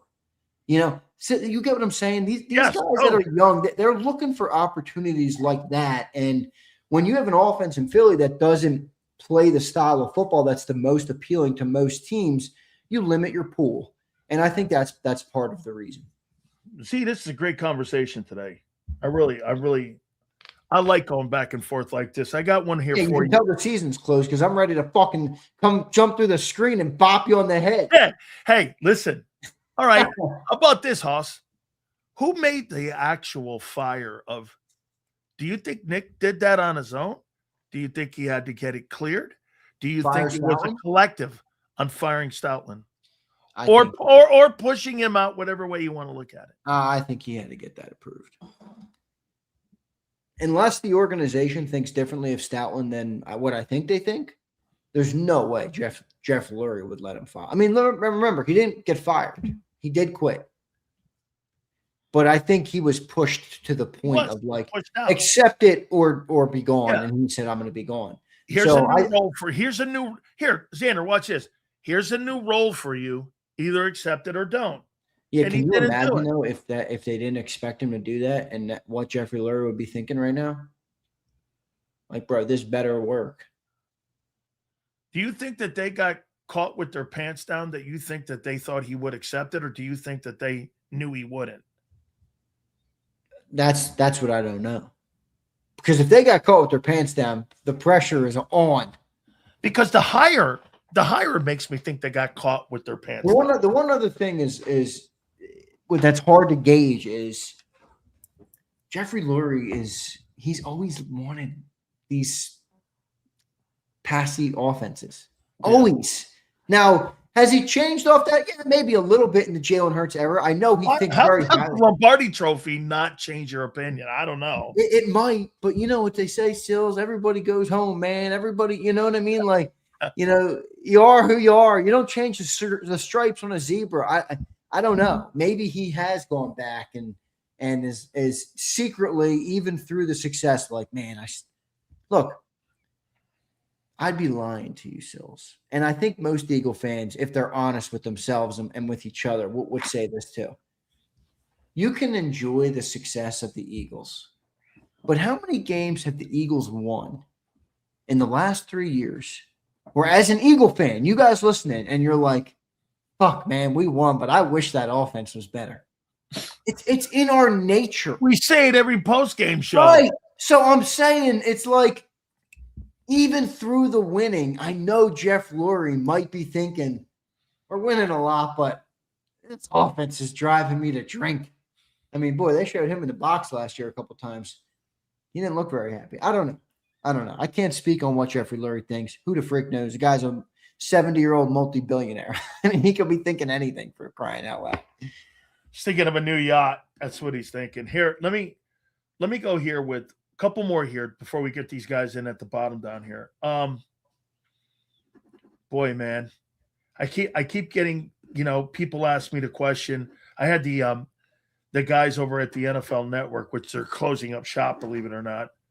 I think the 1st of August. Wait, who's closing up shop? Well, you know, it's evolving now in the ESPN. They're kind of getting away from Laurel, New Jersey, you know, and everything. Yeah, they did a lot. I saw a bunch of people got fired over there at ESPN. The nature of this business, you know it, Sills. Yeah, it's what it is. You can't take it personal. So I go like this. I got asked, they go, hey, man, do you think who do you think the organization looks at this year where they're putting the bulk of the pressure on? Are they putting it on the head coach or are they putting it on the quarterback?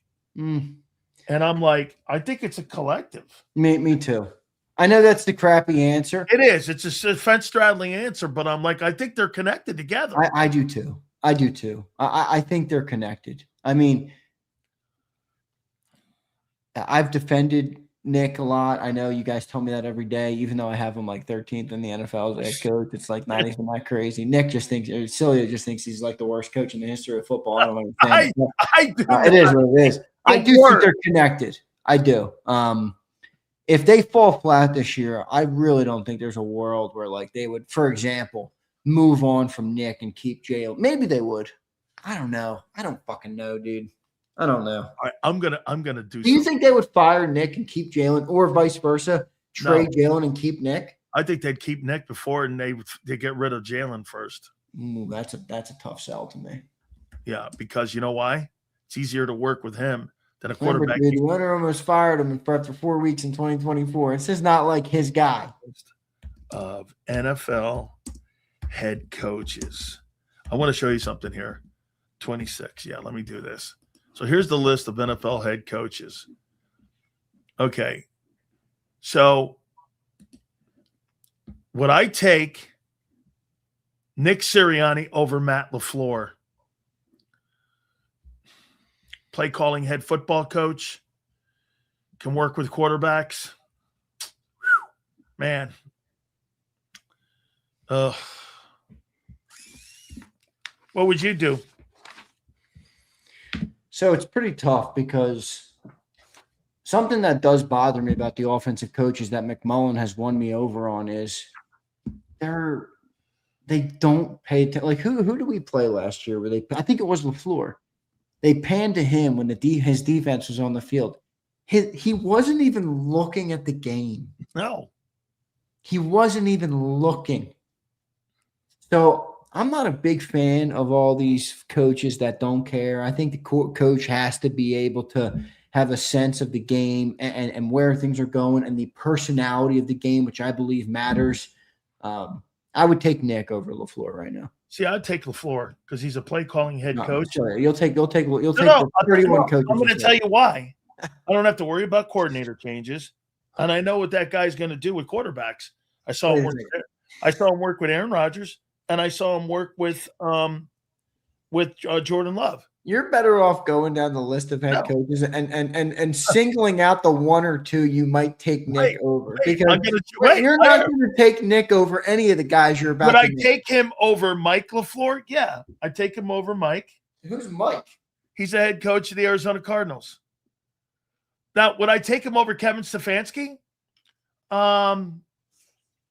Two-time NFL Coach of the Year, brought the Browns to the. Why was he the Coach of the Year? Because he coached the shit team. Brought the Browns to the playoffs with 5 different quarterbacks. He's a better. Sills would take Pee Wee Herman over Nick. Get it, Kevin Stefanski. I'll take Kevin Stefanski. I'm not doing this bullshit exercise with you. I rescind. Jesse Minter. I'll probably take Nick over him. Joe Brady. I'm not taking him over Joe Brady. I'm not taking him over Ben Johnson. I'll take him over. What about Brian Schottenheimer? Probably. I'm not taking him over Sean Payton. What about Dan Campbell, Zander? I'm taking Nick. Okay. But DeMeco Ryans. I'll go DeMeco. Me too. How about Shane Steichen? Nick. About Andy Reid? Andy. How about Clint Kubiak? Nick. Play calling head coach. He's got a Super Bowl win. Interesting. He's got a Super Bowl win as a coordinator. I got it. Can't take him over him. There's only two Super Bowl winning coaches who are play calling head coaches. There's no way I'm taking him over Jim Harbaugh. No fucking way. I am. Yeah. Okay. I'm taking him over John and Jim. Okay. Okay. Not me. Sean McVay? No way. I don't know. Nick beats that guy a lot. Does he? Yeah, he does. Right. This guy's 39 years old, and he's got 4 NFC West titles. I would probably take McVay. You're right. Kevin O'Connell. Nick, not even close. All right, Mike Vrabel. Nick, not even close. I'm taking Vrabel all day. I know you are. Let's see. Aaron Glenn and Nick. No, Nick. I got Nick. Let's see. Kyle Shanahan or Nick. Kyle's a great offensive coach. But, boy, he can't get over the freaking hump. Man, does he struggle with that? I'd probably take Kyle. Man, does he struggle, though? I know he does. I'd probably take Kyle, though. Mike McDonald. I like the way he ran that team last year, but it's a pretty small sample size. It is. I'm going to go Nick for now. He's 24-10. Yeah. I'm going to go Nick for now. Yeah. How about Todd Bowles? Nick. Nick. Oh, Nick. Philly 500. This guy's shitting on our coach. No, wait. Oh, Philly 500 hate Nick too. He hates him too. Everybody says Nick sucks. Hey, fuck this team win so much then. Because of Howie. Yeah, right. Being real, I'm taking any coach over Nicky. Oh, I know, Marsh. I know. You tell us every day, Marsh. You show how stupid you are every day on this channel, Marsh. Hopefully I missed Fart Holmes. What up, chat? What up, Sills? What up, Zander, my number one Nickite?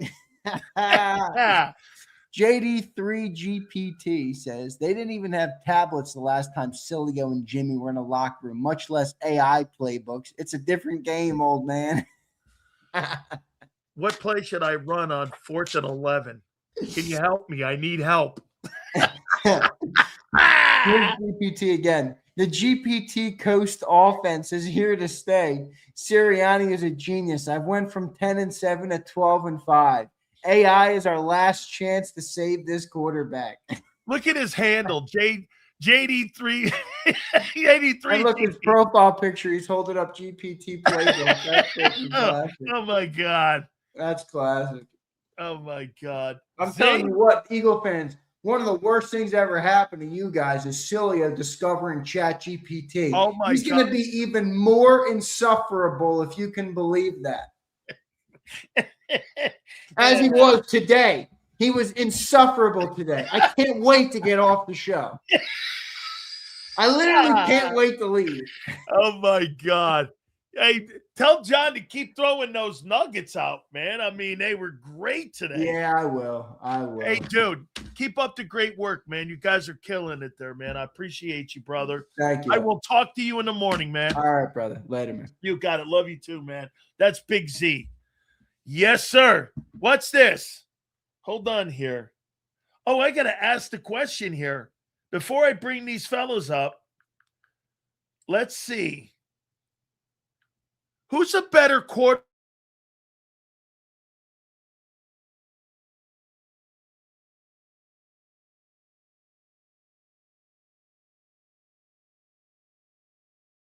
It depends on what you value most in a quarterback. Prescott is generally considered the superior pure passer, while Hurts brings an elite dual threat dynamic to the game, particularly in the running where he's better. The case for Dak as a traditional pocket passer, Prescott is more efficient, consistent in the air. He's a consistent man throwing for big numbers from the pocket. Wow. Let's see here. What the hell? You got it. Chat GPT. Gonna have all the answers, man. Without further ado. Man's got a big season coming up for the Dallas Cowboys. We got a lot of questions for him too, man. That is our friend Mark Holmes, and the legendary man himself, Philly 500, joins us now. How you boys doing? 6 days out from the start of training camp. How you guys doing? First What's going on? Let me give a shout out to Big Marshall out there. You know, I know he hates seeing me and everything over here and all that, but man, it's nothing but love here, man. Nothing but love, Mars. Okay, I'm sorry.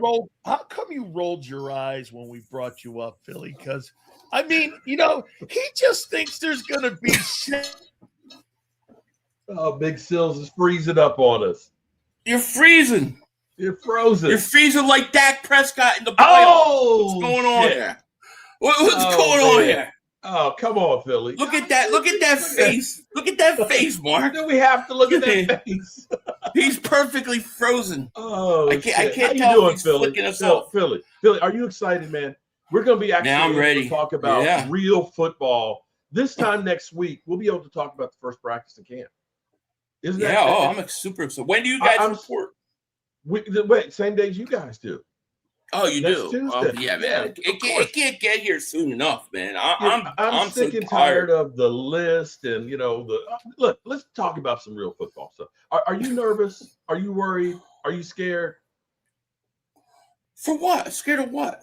No, I mean, What would I be scared of? I'm still polishing a ring from 2 years ago. Oh, I get are it. you? Are you scared? I'm not scared. Because, I'm very excited. We got nothing to lose. I'm very man. excited. We know we're shit. We're at the bottom trying to come up. We're trying to get. I'm very excited. But why? So why would I be scared though? No, I mean, you have a lot of changes. With Jeff Stoutland not being the offensive line coach. You've got question marks, of course, with some of your offensive linemen and AJ Brown. That's the AJ Brown thing. I mean, the AJ Brown thing's crazy, but it's like, look, dude, the guy doesn't want to be here. What are you gonna do? Oh, there he is. Hey, nice to come to work today. I think the show is better without Sil. Wait here. Let me ask you, how come you rolled your eyes when I brought you up? Like, you thought I was gonna start setting the game here for you. How come you rolled your eyes? It was like an involuntary reaction. I had no clue I did it. Wasn't even aware. Now you sound like my wife. He knows that you were going to give him the hatchet job. It's like, oh, here it comes. I was waiting for here it comes. Jalen Hurts sucks. Wait. Oh, what do we got? Oh, here we go. Hey, Chubb Holmes, ain't no love here. So it's $50. No, come on, man. Hey, you love to hate me. That's love. You love to hate me. He said Chubb Holmes. Chubb Holmes. What's going on here? I tell you what, my Big Marsh, I love it, man. I love the hate. Chubb Holmes. What did you make today of the players coming out, Mark, and giving Jalen not being part of the top 50 players in the league? I love being ahead of him. What? And CeeDee Lamb was ahead of him. Hey, and not only that, he's not a top 50 player with that resume. These are the players talking. Last week, you had the executives saying that he's the 17th best quarterback, and now you have the players saying he's not a top 50. What's going on, Philly? Receiver who was injured last year. I love how you do that. you say, instead of saying, wow, you should be shocked by the way you talk about Hurts. You should be shocked that he made the top 100. But instead, it's now he didn't make the top 50. Top 100. You should be shocked. You should be shocked because by your standards, he's got to be 801. No, maybe the 802nd ranked that guy. Nope. Come on. With a guy with that resume, you're twisting it. Hold on. With the guy with that resume, he should be in the top 50 players in the NFL. Okay, I disagree with it, but the NFL players, Mark, are now saying he's not a top 50. And there's a guy that's been to 2 Super Bowls and won one, and he's an MVP. And this guy's not a fucking top 50 player. So if he was 49, you would have been like totally acceptable, Jalen Hurts. You're great. I give him credit. He's right where he needs to be. That's a great score. Come on. You're full of crap. You're full of it. Hold on. Like my dad said, I wasn't born yesterday. I know what you're doing. I'm not doing anything. Go ahead, Mark. No, first of all, it's supposed to be kind of based on like this past season. So that's the first part. But the second part is, okay, so the players are voting on it. Do the players really give a rat's ass? I mean, they're going to name about 4 or 5 guys, and here we go. And mostly, it's probably going to be your own guys that vote for you more than anything else. Mark, I mean, I don't know how much credibility you really have. Mark, you know what happens? What's that? You're sitting at your locker. An equipment guy will come up, collect all the votes, and vote on all the guys that are from that respective team. Yeah. The players really vote on that. Yeah. Okay. They don't really vote on it. The PR department votes on it.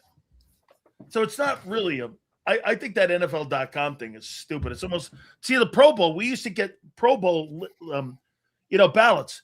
My buddy would call me and go, Bob Gullick would go, hey, can you vote for me to be the nose guard? Yeah. I mean, Jerome Brown, and you know what Jerome Brown and I did, Philly? Jerome Brown and I go, because we were on the ballot. By the way, I have the ballot. I was on a Pro Bowl ballot. I go, do me a favor. I'll vote for you. You vote for me. There you go. And he goes, Chills, I love it. We did it. So I got to vote. So that's how I always vote. What do you think? I don't mean to change subject, but what do you think Jerome Brown would say about this segment? I think he would take a shit all over me. think he would take a complete shit on me. Because I won't lie to you, dude. He loved playing in Philly, man. He did. He loved playing in Philly. He loved the whole gang green. He loved the fan base.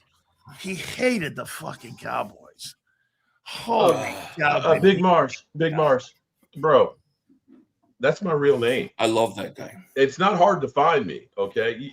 But feel free to pay Sil some more money. I mean, I don't understand how, trust me, there was a whole channel out there that doxed me for years. So I'm not hard to find, brother. Why are you getting doxed? For what? Your cowboy videos that 500 says? The guy that you said that's got multiple channels and stuff, he literally had a channel for Mark Holmes. Hey.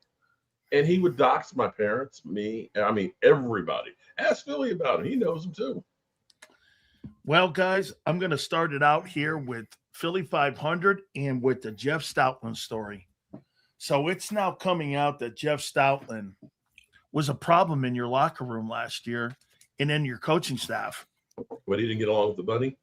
Didn't get along according to who? John McMullen. But I mean, according to who told John McMullen that he was the problem? John McMullen was I guess there was an embargoed one of the stories that he was writing, and I guess it's at SI.com, the Philadelphia page, and he was talking about, some of the things that were going on the coaching staff, and there's no question that thing became adversarial. And let me ask you this here. Yeah. So you have a problem now with your offensive line coach last year. The main problem of the team was the offensive line. You had A.J. Brown. Also, that was a distraction. How do you think Nick handled all that? I don't think last year he handled it as good as he has handled things maybe in the past. I don't think it was as good. To me, with Stoutland, it's hard for me just to believe that, he was the problem. What if the people that didn't know what they were doing was the problem talking to the guy that did know what he was doing? So I'm not sure what side I fall on that, because I would need to see more, but I don't think Nick handled it that great last year. Can I actually disagree with that? Because here's the thing. If there was a problem with Stoutland in the locker room, and of course A.J. Brown, if you're the head guy in charge, you want to get rid of those problems. And so to me, that says, I'm the one in charge. This is what we're going to do. He actually should be commended to say, whether it works or not, I'm going to go down the ship. That's Zander's. But the A.J. Brown thing was going on 2 or 3 years apparently. Well, all the drama was going on for years too with his drama. The drama stuff happened during the Super Bowl run. Yeah, I would say he handled it there very well. Where I'm leading you here to this is that Nick was protecting Kevin Patullo over Stoutland. Right. And that's that my became thing. A problem. That was Philly. I have never seen everybody on an offensive line have an underwater year. Everybody across the board, the quarterback, the running back, the receivers, even though they got $1,000, I get it. But I mean, the whole unit was not good last year. And that's got to be from the coordinator and the head coach and the run game guy not getting along and not being on the same page. And that's why that offense never clicked. Yeah. Well, I mean, look, dude, I think a lot of these guys, if you go back and you watch some of the games and you watch them block, it's like Dickerson and Juergens. It's 2 seconds they let go of whoever they're blocking. They can't finish their blocks. I think. See, what I'm saying is I'm not sure that Stoutland was the issue as much as you're saying. And what you're saying, I kind of agree. I think Patullo was the problem all along. I think that's why they treated Stoutland the way he did. I think that was the whole stuff that came out with Jalen Hurts. I think that was all protecting Patullo. Ain't nobody doxing you, clown, and the new offensive coordinator. We want to know from Chat GPT who you are. Oh, boy. Hey, what do you make of that whole thing there, Philly, with the guy – Hey, Mark, this is how you're going to get play calls this year for Nick Sirianni. Watch this. Hey, what do I do? What do I do on 4th and 11 at the end of a ball game against the 49ers? What play should I run? I mean, bro. Well, laugh all you want, but you got to go back to Tom Landry, who ended up getting a mathematician from India to come up with using a computer system to basically try and help to determine whether a guy was going to be successful or not out of college. Tom Landry, yes. They would always pop Tom it in the Landry, computer. Nick Sirianni. I'm not saying that they're the same, but at the time when Tom Landry was hiring a guy from India who knew nothing about football to come up with an algorithm to go ahead and use, that became groundbreaking. And maybe the Chat GPT offense might end up being groundbreaking. Hey, the computer system's got to be smarter than Nick. What did he use it for? To write an email to the team? What he's using it for is how he can connect to the team. How he can message the team like this. How can I get my guys to be more motivated against the Cowboys how can I become more motivated to beat the Dallas Cowboys and Mark Holmes' Cowboys? Can you help me out on my messaging? I could answer that. The answer should be simple. Oh, boy. Play Philly 500 videos against the Cowboys. That should be all the motivation you need. Look at this here, man. We got everything. Mind your business, JD. T3, GPT. My money, my rules. You weird counting my pockets. Oh, man. I'd like to hang out with Marshall, man, because I think we would have a ball. How come you – well, he says you blocked him. Okay, I tell you what. I'll make sure he's unblocked. I didn't block him. Maybe one of my moderators did because he came in and did something. I don't know. I have a question for Mark Holmes. Is Caleb Downs going to be the next Cooper DeJean? I hope he's going to be better. Hey, who thought Cooper DeJean was going to be Cooper DeJean? Not me. Okay. This guy right here. Oh, of course you did. I thought he was a white guy. No, this guy right here. I thought he was going to be exactly what he's turning out to be. A first-team All-Pro? Yeah, and not only that, a guy that you use in a different way than just a slot corner. You use him everywhere. He's got to be treated like a Swiss Army knife, like a weapon. Like eventually, the idea for him is to be able to put him with specific guys every game. Like 1 week you need him a safety, he could play it. 1 week he could play slot corner, you need him there. Whatever the matchup calls for, you can use him in that way. So to me, that's how I see him. Kind of like Woodson was used. Yeah. Right? Hold on, I got to do something here, Philly. Hold on here. Let's see here. Who is Mark Holmes? There's a lot of us out there. Because Mark Holmes is a very common name. Let's see. There's a musician. There's a hairstylist. There's a film. Holy cow, he's listed. There he is, Mark Holmes. Sports host. He's fucking listed. Wait a second here. That's Mark funny. Holmes, musician. Mark Holmes, fashion stylist. Mark Holmes, filmmaker. Mark Holmes, Joe Boo Sports. There you go. The next guy is Mark Holmes, actor. He's Australian. Well, damn. There's a lot of famous ones out there. You're not just in your mom's basement in your drawers. I got it here. All right. How much she doesn't turnover? have a basement. She has a cellar. How much? Well, it's Virginia. Hey, how much turnover do you think you're going to have this year? Turnaround, I should say. How much turnaround on that defense in Dallas you're going to have this year? I'm hoping that we can get to 15. If we can get to, but more than anything else, the biggest thing we need to turn around is getting takeaways. We were third worst in getting the football. We got 12 total takeaways in the season. And when you look at a team like Seattle, their defense, they were second in takeaways. The Bears were number one in takeaways, and that makes a difference for helping out your offense.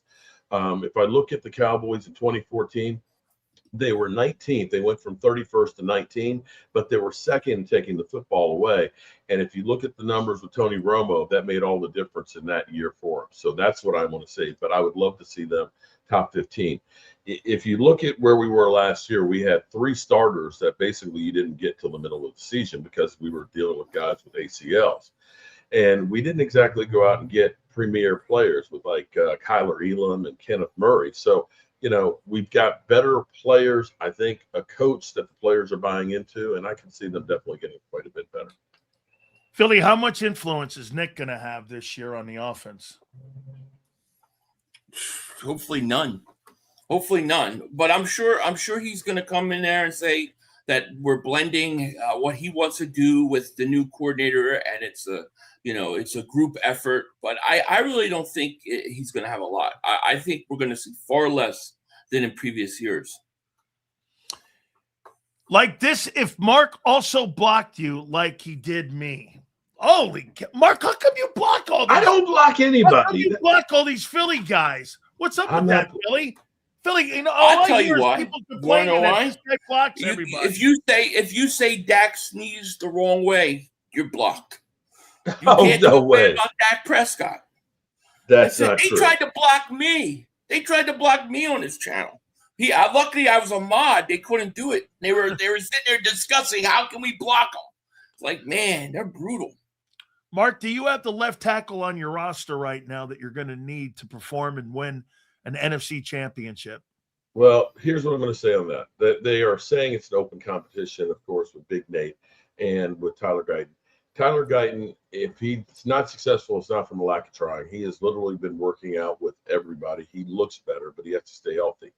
And what I will say is we had him for part of the season last year, and the offense was good enough to play in an NFC championship if you had a defense. So, yeah, I think he can play good enough if the defense plays better. Philly, is the 2026 roster better than the 2025 roster? That's a great question. I would say offensively, I think same. I think right now, I'm talking about the 53, not just the front 22. I'm talking about, is this roster better than last year's roster? I would say if we're just saying the 53 and talking about depth, I would say yes, because I think they're deeper than they were last year. They're deeper, like at wideout, linebacker, like at wideout, like secondary. I think they're deeper at wideout. They lost. Right? I think the secondary is much better. They brought some guys in that can play, and yeah, I think the tight end is deeper now. I think the running back position is deeper now. So yeah, I think so. Mark, is the Cowboy roster in 2026 better than last year's roster? Without a doubt. You basically brought back everybody in the offense. Okay, you can have Tyler Booker, second year. He's going to definitely be better than he was his first year. His first year, ask Jalen Carter how he was. And the defense, getting Quentin Williams and guys, and having him there for the whole offseason, getting Rashawn Gary, it's night and day difference as far as the talent goes. See, Mark, I looked out for you. I appreciate it. You've been kind and gentle to me, and you've been literally giving the business. No, I'm reading Marshall here. I'm reading what he's saying here. Oh, I thought you were talking about you. See, look, the mods, I don't have to like Dak and never will. You mods have blocked so many people for the reason that's not cool. Dak stinks.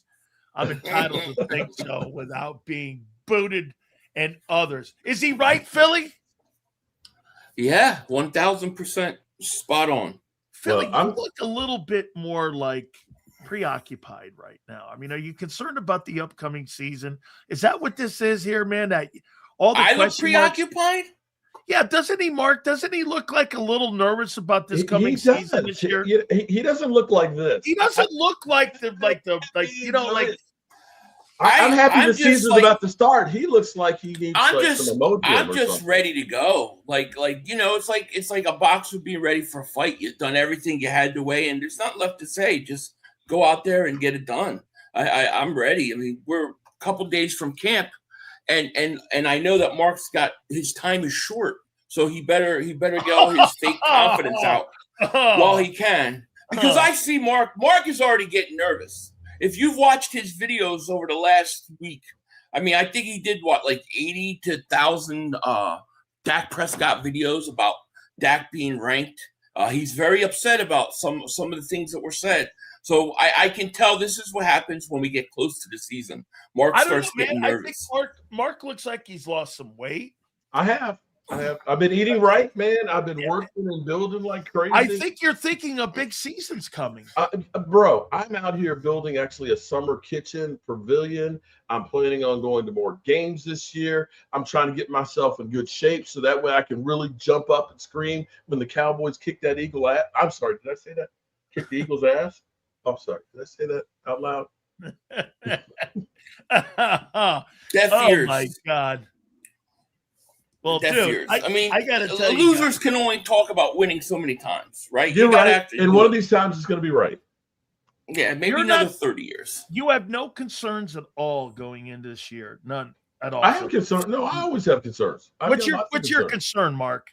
I'm still worried about my left tackle situation, and I'm worried about my edge rushing. Okay. Now, the thing that's always funny about the Cowboys is everybody always says, "Oh, the Cowboys should sign this guy, this guy, and this guy," and somehow, a lot of times, they end up having somebody who comes out of nowhere that ends up being really good. When we reached to go ahead and get Taco Charlton, because everybody's like, you don't have anybody to rush the quarterback. That was before DeMarcus Lawrence actually became DeMarcus Lawrence. The year before, he had 1 sack, a back injury, and a 3-game suspension. The next year, he comes out of nowhere and gets 14.5 sacks and ends up being 4th in defensive MVP voting. And you thought you had nobody out there to rush the quarterback. And the Cowboys seem to always find somebody out there that you're not expecting that ends up playing well. And I hope that's going to be at edge rushing. Here's who's ranked ahead of Jalen Hurts by the players. You ready? Uh-oh. Dak, Burrow, Herbert, Mahomes, Stafford, Goff, Sam Darnold, Caleb Williams, Josh Allen, Drake May, Jaden Daniels. George Pickens got to be in there too, doesn't he? No, I'm just talking quarterbacks. Oh, okay. Well, both your receivers are ranked ahead of him. Got to be. Well, Pickens and CeeDee Lamb are ranked ahead of. Yeah. How come the disrespect here, Philly? I mean, the players don't respect Hurts. You tell me. Right? Hurts must stink. He's horrible. You know, I don't know what to say. He must be the worst quarterback ever. I don't get it. I don't get it. I'm not.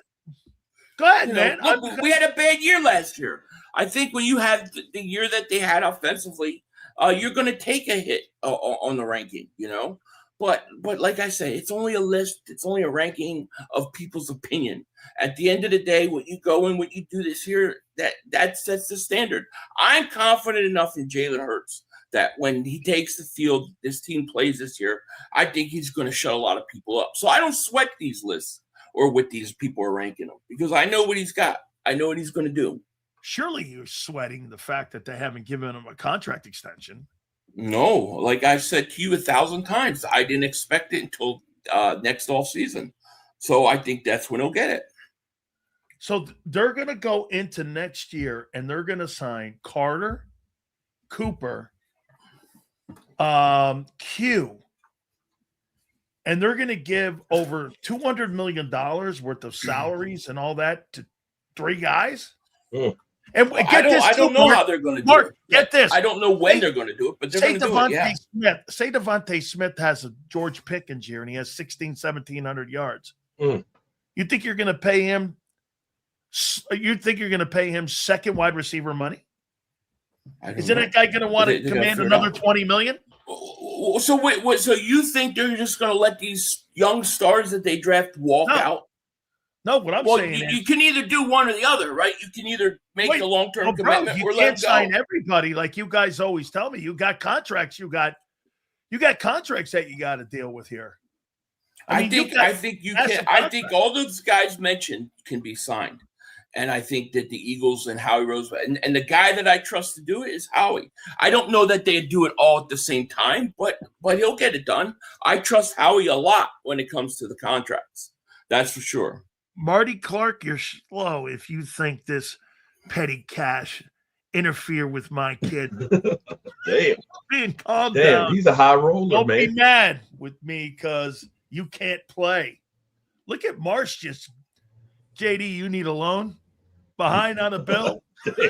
Don't you about worrying about my Hey, Big Mars, can I hold something? Dude, no doubt. This guy's trying to put a sink in into his house here. Billy Couple last one. Dude, you really, you know, I don't know, man. You just look different today. You just don't seem to be like, you know, I guess all these lists and all the negativity towards your football team this offseason. Don't you feel it, Mark? No, I think you're projecting. You, I think this is projection. I think you're looking at a confident, calm man, ready to go into camp, ready to get the season underway, and you guys are a little rattled. I think you're a little rattled because you can't understand why I'm unshaken. I'm like this, don't shake. Because I trust my quarterback, I trust this team, and I think they're going to be fine. What do I have to be nervous about? Some list? How many times have these lists been wrong? Love how Eagle fans put down Dak, but he's never had a 0-yard passing for a whole half. And Jalen has done it twice. Did it 1 year. Wow, yeah, but Dak has got 2 playoff wins in 11 years. But you want to talk about Jalen's 2 games that he didn't have 1 reception in the first half. To me, keep worrying about that. I'll worry about the regular season. We're worrying about real things. I will say this about Dak. He said this the other day here, Mark. Mm-hmm. The standard in Dallas is the Super Bowl. Hoss. The Jets have more victories than the Cowboys do in the playoffs since 2000. I mean, what do you mean that? That's brutal. The Jets have 6 playoff wins. Okay. Just saying. I hear what you're saying. Okay? I mean, that's not – Mark hears what you're saying, but he'll rather focus on the lists because they make him feel better for the time being. Okay. Well, no. Basically, those lists, though, those are different lists. You know why, Mark? One was the players, and the other one was executives. I think the executives in the league don't think highly of Jalen out coming off of a year. You're right, though. That is the barometer in the context. It is the 25 season. It's not his resume. Players. To me, the list is flawed by the way they set it up to like ask the question of it. That list with the executives. As far as the list last year, look, he's 56. I don't think it's a big deal. I think when you had the offense that you had last year, of course you're going to drop dramatically. That doesn't worry me. What happened then does not worry me. What I'm worried about is when we report for camp, what do we do? How's the offense look? And what this season's going to bring. That's what I care about. Last one here for you boys. Mark, number one concern going into training camp is what?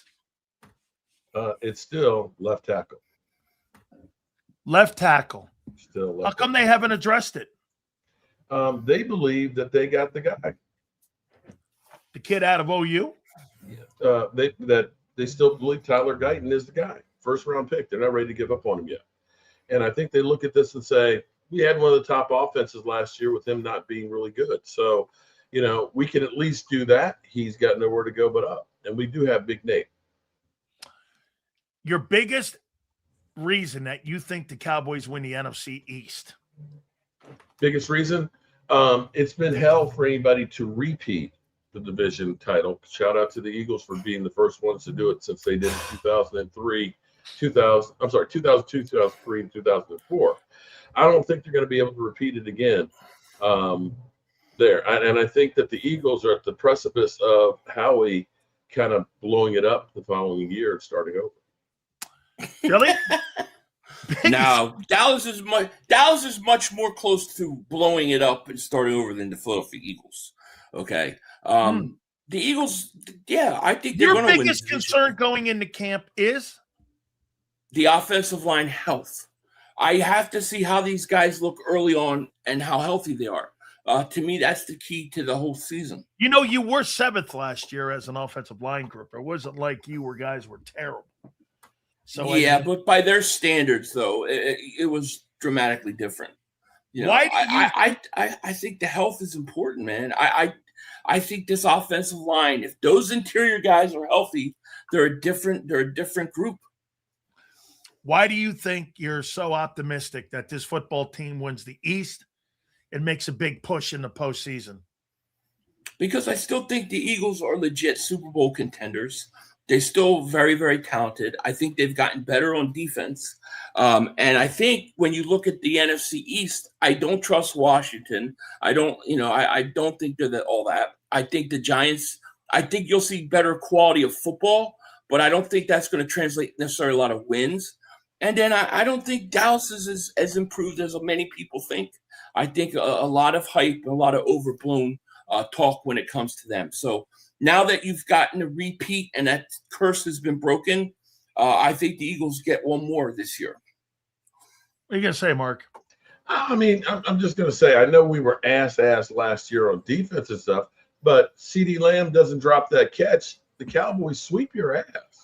Yeah, but Mark, if the Eagles don't take the foot off the gas in a 21-0 lead, the Eagles sweep you. It's easy for me to do that. How come it is the fact that when I say that to you, it's no, you can't talk like that. But you can say that to me. If he don't drop, why did he drop the pass? Okay, so when the Cowboys were 3rd and 30, the only reason why they completed that pass was because your team took the foot off the pedal? They were 21-0 lead. Did you not watch that game? You haven't seen great comebacks before in the NFL? Mark, if that was like a one-off thing, I would agree with you. Then but here's the problem. I'm going to answer your question. It's shame on you for not realizing I'm going to answer your question. Back. Every week, Mark, your coaches are fucking idiots. Yes. Thank you. Okay? Because prevent offense is what they call it. Mark, they almost blew leads versus Tampa. They almost blew leads versus Detroit. They blew leads versus Dallas. They blew leads versus Denver. This was a weekly thing where the Eagles would go up and then almost blow a lead. So this isn't like it just happened in the Dallas game. It happened every week. So they almost blew it to those guys, but they did blow it against the Cowboys. They blew it against the Cowboys. They blew it against Denver. They blew it against. Then maybe what are you trying to say? What do you think? You think that you think you're going to sweep the Eagles this year? Okay, so in other words, what you're saying is that what you're saying? No. What you're saying is that the Eagles are like that dude that's got that beautiful woman, and they blow his wad in about 2 pumps. What I'm saying is if you look at the Eagles team last year, their offense blew a lot of games. Even the games that we won, we were constantly giving up leads because of the way that they coached. You couldn't run the ball. That's why. And a lot of it had to do with running the ball. You're putting it all on the true. coaches. Maybe some of it was your offensive line was not good. Saquon, after having a 2,000-yard season, was not the same guy. I mean, how many times do we say that about the quarterback blows? Maybe your offense did the best they could, and they couldn't adjust after the half. See, I'm going to leave you guys. I'm going to leave you with this here, Mark, on the Eagle offense. It's ridiculous. It's ridiculous. He's one ridiculous. Thing. They think that offensive line is going to bounce back. Bounce back from what? 7th to 3rd? You didn't have that bad a year in your O-line. They were number 2 in pass protection. They were number 7 overall, dude. So, I mean, offense. Look, a lot of it, I think, had to do with the coaching and the predictability of what was going on. That's fair. But if you watch a lot of it with the interior, those guys were beat up, man. They could not finish their blocks, and they could not hold up. Okay, so I thought that, yeah, you're right. I think the Eagles got comfortable in 2024 saying we're going to run the ball. Everybody knows we're going to run the ball, but they're good enough that you can't stop it. Well, with the injuries and stuff and the predictability, teams started to be able to stop it. And at that point, I don't believe the coaches knew what to do. And I think that's why it was so bad. Well, I I'll tell really you, do. I believe the Cowboys. Do you believe this? I believe the Cowboys won the point of attack inside in both those games last year. I think they won the inside both games. I mean, especially the second game. Philly, I pointed this out to you. Every game you got beat, that front seven got ran over. Yeah. 160 yards and 5 yards a carry. I mean, the Cowboys came back. Am I right, Mark? The Cowboys came back in that 21-0 game because they ran the ball. They ran the ball. Yeah, and the first game was a dogfight. I mean, it was close going down the wire in that. Well, they didn't have We Carter. didn't get blown up. Yeah, well, they had the Carter the second time, and how'd that work out for them? No, I got it. I got it here. Mark, you let me be a mod so my Eagle fam and I won't get treated wrong. And Look, Mars, let bygones be bygones. We have Mars, just email me, bro. Just email me, okay? All right, guys. We'll be good. And same thing with you, Leon. Leon, you cool people, man. You're keeping the lights on for Big Sills. I got you here, man. By the way, Marshawn, hey, guys, next week, how about this? We're going to be going into training camp, and we're going to be starting this thing. And you know who started full-time today? Arizona and Carolina, because they have the Hall of Fame game coming up in 3 weeks. Pro football is here. That's the Hall of Fame game? Yep. Yeah, that's the Hall of Fame game in 3 weeks. The Hall of Fame game is Arizona, Carolina because of Luke Kuechly going in and because of Larry Fitzgerald. So they try to line it up that way with guys that are going into the Pro Football Hall of Fame. All right, Mark, give me the shirt. What's it say? Oh, more Eagles drama, please. Okay. And I've got one that will be special for you guys. This guy lives so far off reality. It's unbelievable. Guys, this guy is he's in such a different world. He's like making shirts about drama. And when you talk about that year that they had all that drama, they won the Super Bowl. Okay, it just goes over his head.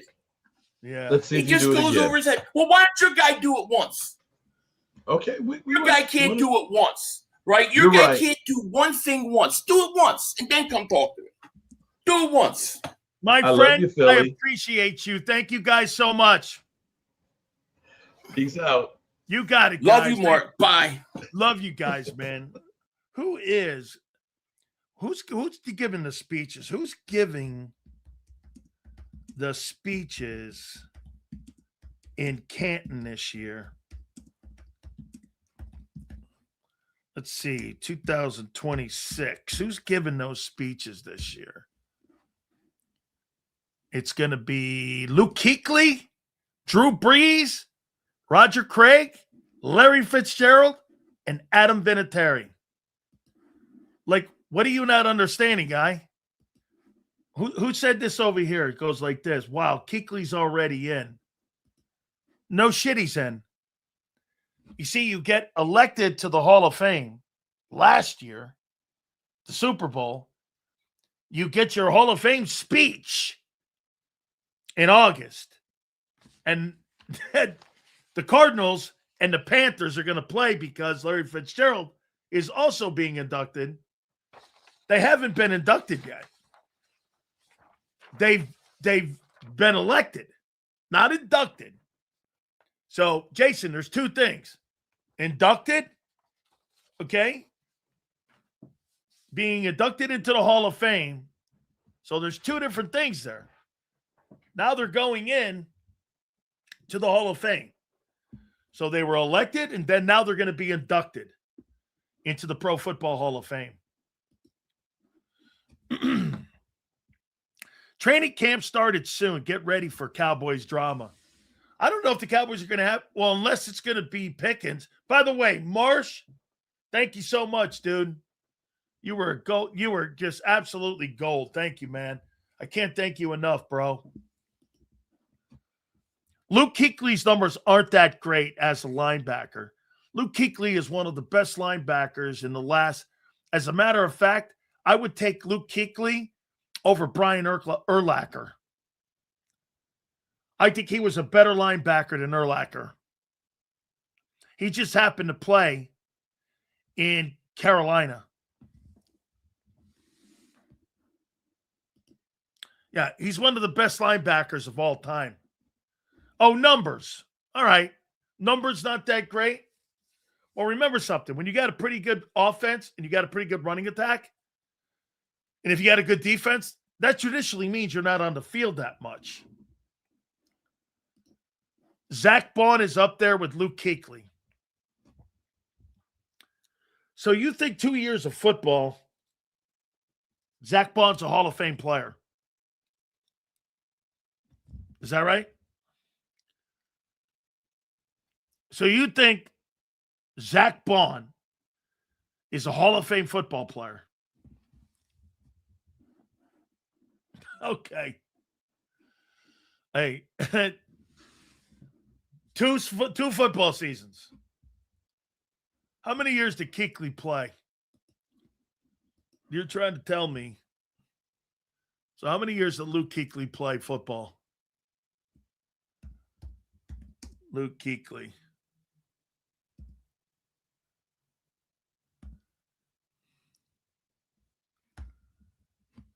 Luke Kuechly. How many years did this guy play?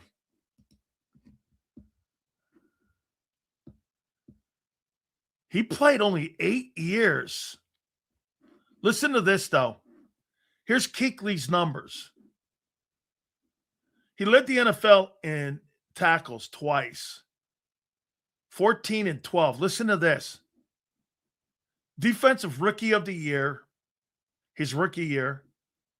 AP First Team, All-Pro. AP First Team, All-Pro.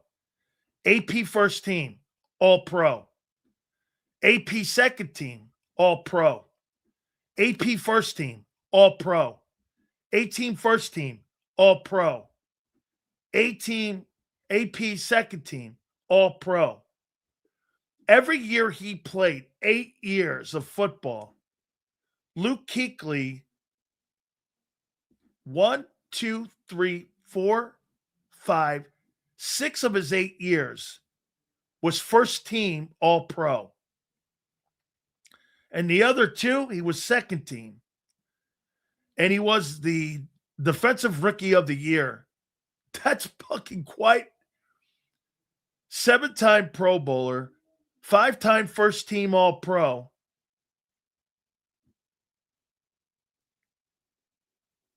Man, what a run.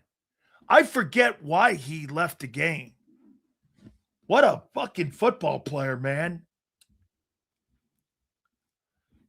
What I want to know is, how bad does Jalen Hurts have to be for Jalen Glazers to finally blame him for a performance? Well, DFW, I wrote this down. There's no excuses. You're not going to do this now. If this thing doesn't work this year, okay? If this thing doesn't work, you're not going to blame another coordinator. You're not. You're not going to blame another coordinator. How many can you keep blaming before you realize it's the guy?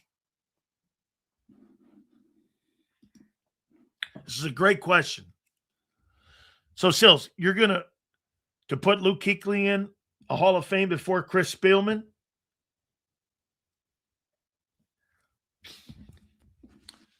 Now, I'm a Spielman guy. Chris is a dear friend of mine.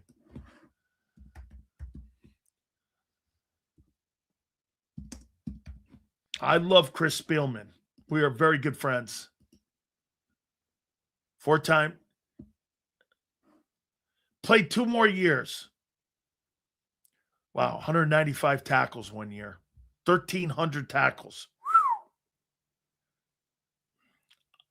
I think Kuechly, man.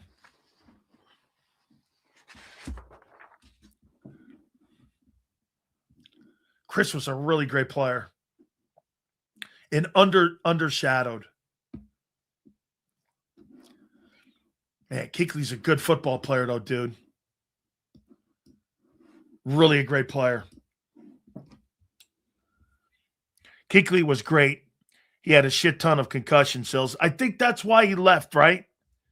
At the end. Man, I just probably would give a nod to Kuechly over Spielman, but not by a lot. I mean, that's a razor edge. And I do think Chris Spielman should be in the Pro Football Hall of Fame.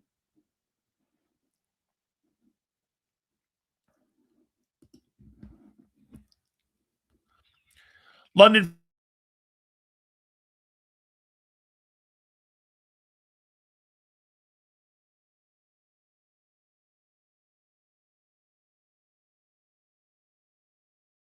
We've had internet issues today, guys. Best backer ever. Best backer ever. Hey, Marsh, I want to thank you, dude. Thank you very much, man. You've been awesome today. Fun show today. Sorry you could not participate, JD and Mark Clark. Maybe next time. Catch y'all later, Sills. Let me go take care of my kids for ice cream. Dude, thank you, Marsh. You were awesome today and much appreciated. You were freaking great. Thank you, man. We appreciate you supporting us, man. Best backer ever. It's such an error question. Do you count Lawrence Taylor? I think outside edge versus inside are different guys. I think Jack Ham's overrated. I think he was a good player. I don't think he was a Hall of Fame player. I'm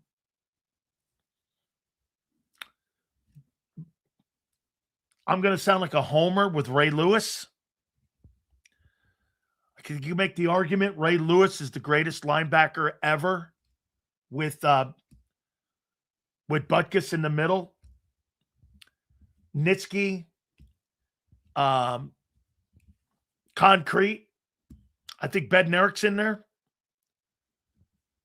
But, yeah, I mean, I think it's between Taylor and Ray Lewis. And then you could make the Butkus and Nitsky. And I think Bednarik's better than Nitsky. He was a really very underrated player. Very underrated. I don't care what 500 says. He's one of this guys who thinks it's everyone else's fault except Jalen's. This is a shut up and prove it year for Jalen. The front office not extending him by now shows that. Yeah, I completely agree with you, Christopher. I do. I 1,000% agree. I think them not extending him and letting him go into a year where they're going to have to make big decisions next year on, I do. Tremendous football player. Very underrated, came out of Kent State, was 205 pounds. But remember something too, Kyle. When you have Mean Joe Green and L.C. Greenwood and you have Dwight White and you have all those guys up front, I mean, it's pretty easy to play linebacker when you've got a front four like that and you're just killing guys. I mean, the Steel Curtain's the greatest defense of all time. There's no getting 4 Super Bowls in 6 years. Name me another defense that did more damage. And look at all the Hall of Famers. There was no defense better than the Steel Curtain. And I say that with no hesitation. Nobody played better than that group. They were just, it was 4 titles in 6 years. Pretty much says it all. Philly 500 should change his channel name to Jalenites Unite.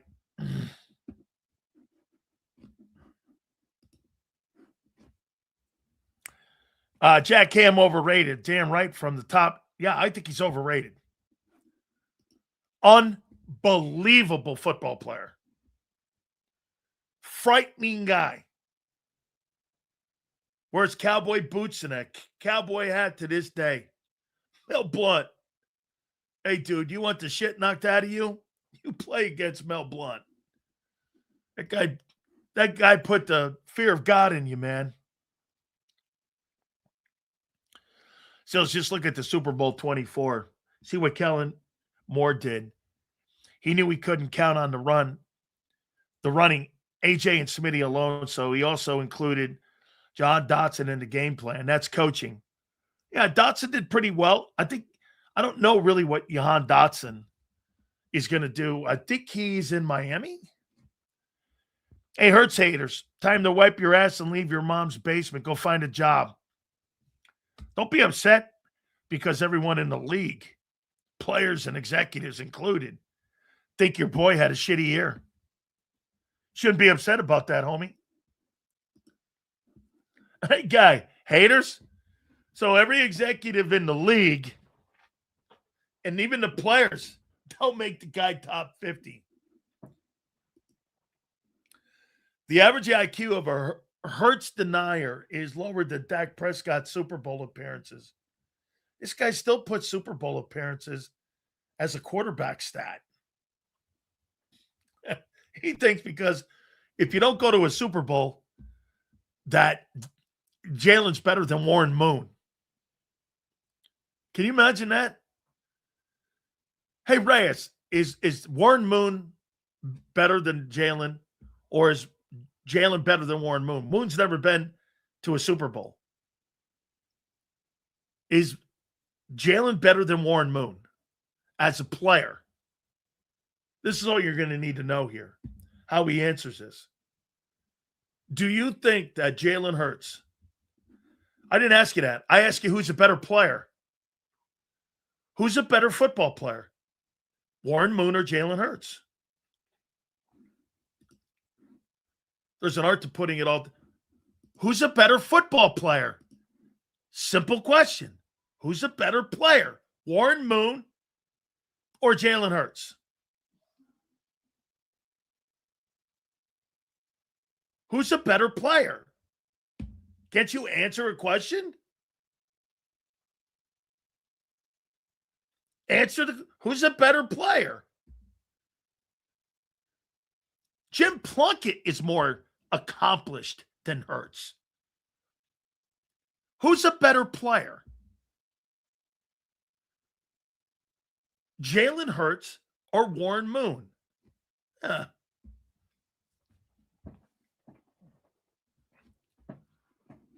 It's close.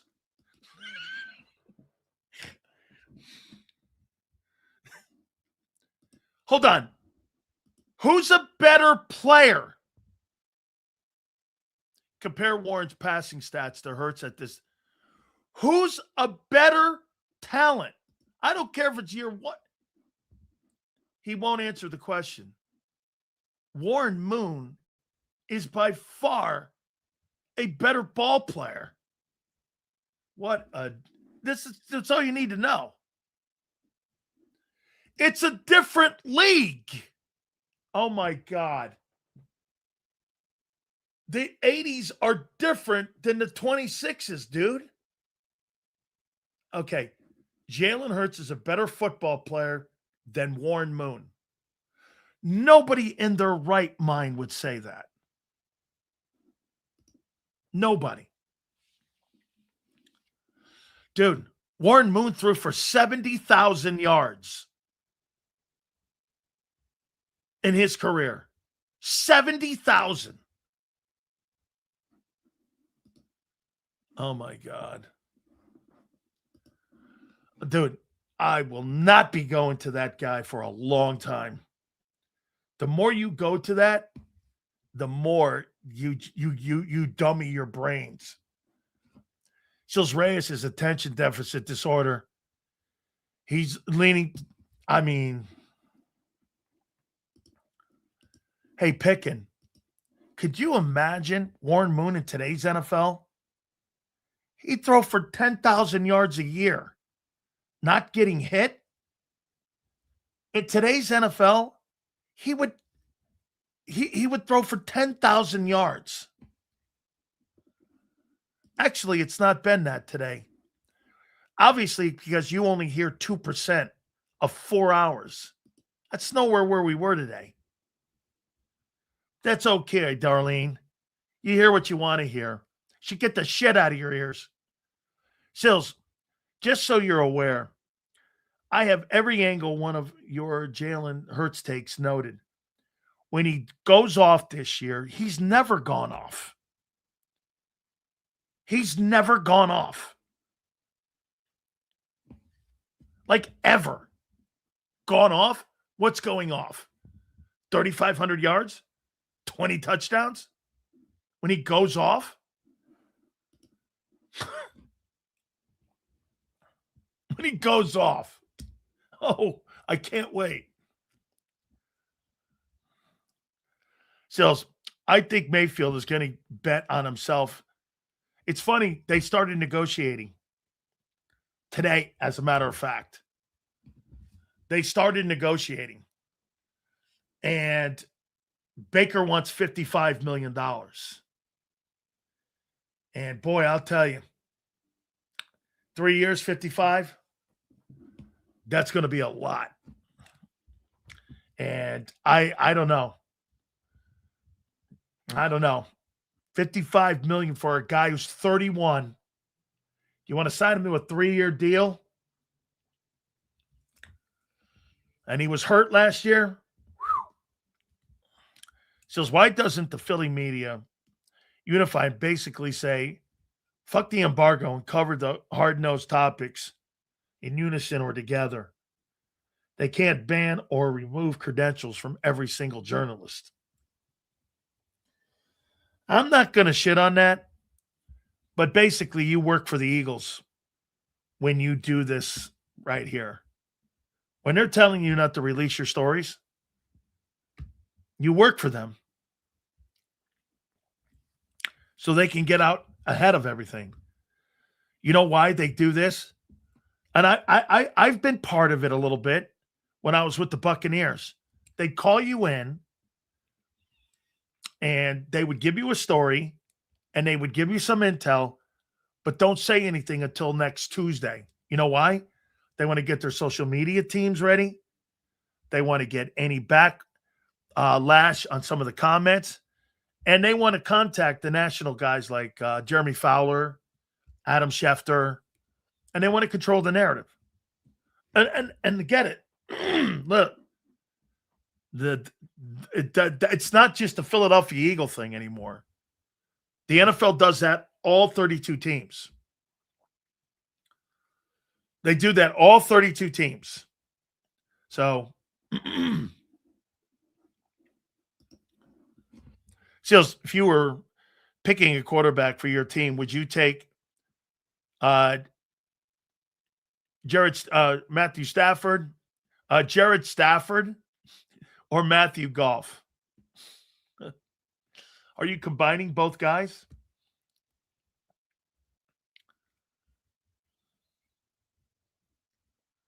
I'll take Matthew Goff.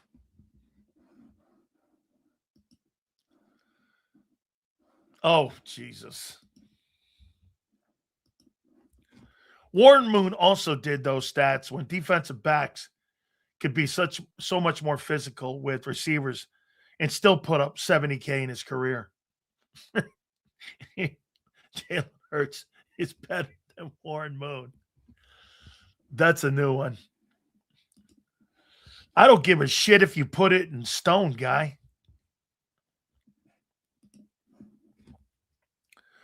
What happened to the water in Jersey?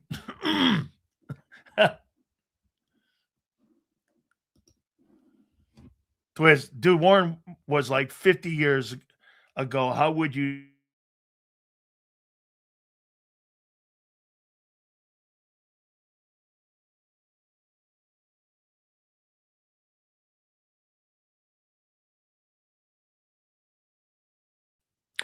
We had Warren Moon on this past weekend. All right, let me pay some bills here. The number one injury law firm in all of America for a reason is our friends at Morgan & Morgan. With over $30 billion recovered, they are the number one injury law firm in America. Told you about the family in Pennsylvania that was initially offered $650K. They got nearly $30 million in settlement. Or the family in Florida that was initially offered $350,000. They got nearly $12 million in settlement. Ultima and John Morgan have put this company together to serve families like yours. Trust me when I tell you. We had somebody that watches the show already call Morgan & Morgan and has already benefited from it. We appreciate you guys doing that. Go to forthepeople.com/big sales or pound law 529. That's forthepeople.com/big sales or pound law 529. And do me a favor. You tell them Big Sales sent you. There's a reason Detective Johnson is the gossip king. Oh, did you hear? Jackie and Tom are getting a divorce? Mm-hmm. Sad. Well, I heard that Ashley had work done on her face? Yeah, oof. Just like there's a reason Morgan & Morgan is America's largest injury law firm. Injured? With over $25 billion recovered for our clients, there's a reason to go big. Bathroom? Okay. Morgan & Morgan, America's largest injury law firm. Oh, okay. Ignite your nights with free live entertainment daily, only at Live Casino and Hotel Philadelphia's Center Bar. 7 days a week, enjoy some of the region's top party bands, performers, and DJs as they take the stage in the heart of the casino action. Great cocktails, live music, and lively moments. It's all happening at Center Bar at Live Casino and Hotel Philadelphia. Visit livecasinophilly.com for more details and the complete list of upcoming events. Must be 21 or older. Gambling problem? Call 1-800-GAMBLER. This is Eric. When he got injured in a car accident, he called Morgan & Morgan. He not only gets a lawyer, he gets trial lawyers like Sam and Jessica who are in it to win it. He gets his own investigators with briefcases, leather ones. And if you ever have questions, our customer service folks keep things rolling. Injured? We're your army. Morgan & Morgan, America's largest injury law firm. Welcome to the Jet Setters and the High Rollers, to the Shot Takers and the Tastemakers. Welcome to the Viewfinders, the Thrill Seekers, and the Night Owls.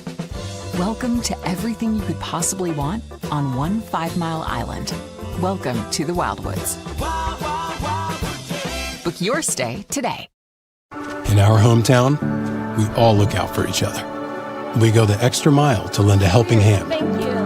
We step up to keep our communities going strong.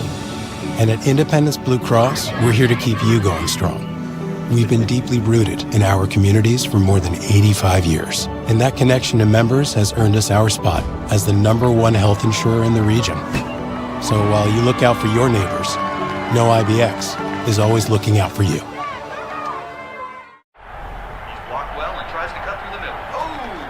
Your gut says Miami is going to win, and you should take the over. Your gut also said your NFT selfies would only go up in value. They didn't. But your head is on Sports Grid and knows the QB is in concussion protocol. The backup has a 45 QBR against the zone coverage. The New York D has the most sacks in the league. So yeah, trust your head. It's smarter to be on Sports Grid. EAGLES. Eagles.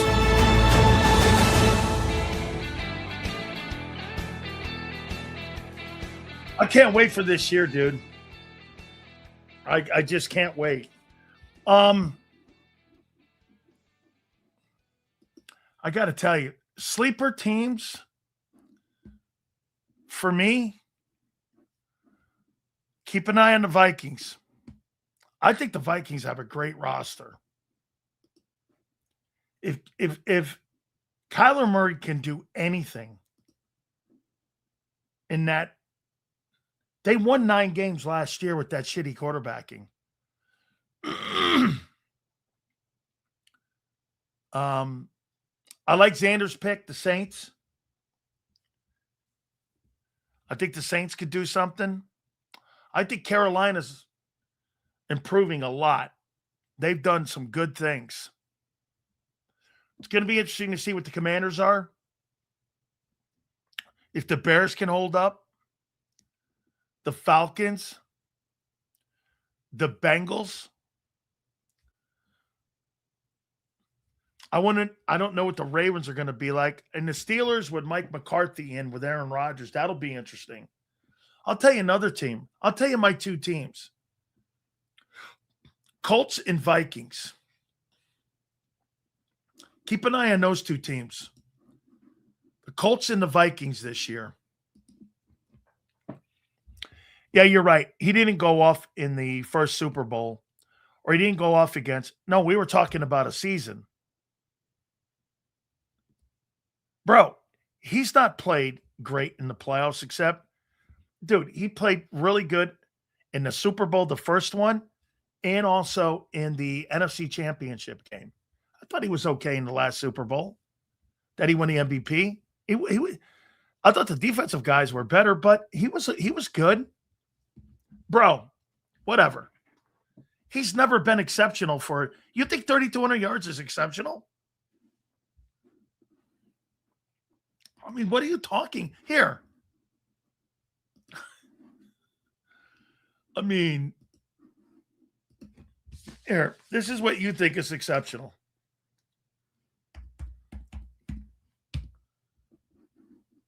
Here's what you think is exceptional. 31-44 and 16 touchdowns. 37-01 and 22. 38-58 and 23. 29-03 and 18. And 32 and 24 and 25. If you think that's exceptional, and for an average 17-game year, Jalen Hurts averages 3,200 yards a year and 20 touchdowns and 8 picks. If you think that's exceptional, fine. That's not. But okay.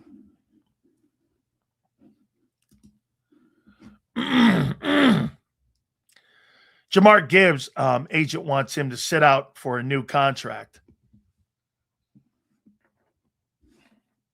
Who's his agent?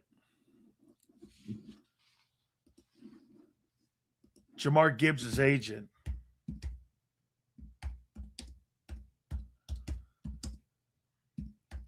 You better hope it's not Rosenhaus.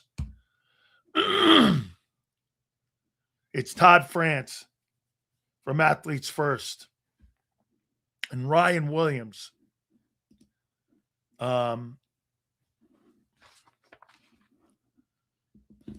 Believe me, that's going to be a story. Jay, if you think 3,200 yards and a boatload of tush pushes is exceptional, have at it. Don't be pissed at the players. Don't think coming off the 25, he wasn't.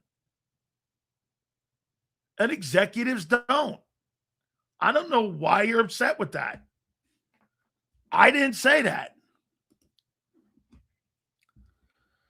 I can't believe that Tom Pelissero got laid off from ESPN. Well, you know why they're doing this? Why do you think ESPN has laid all these people off?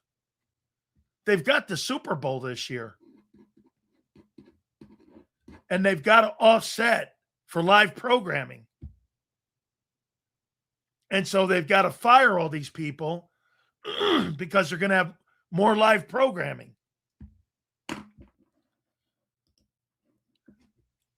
I mean, yeah, because you got the Super Bowl coming up.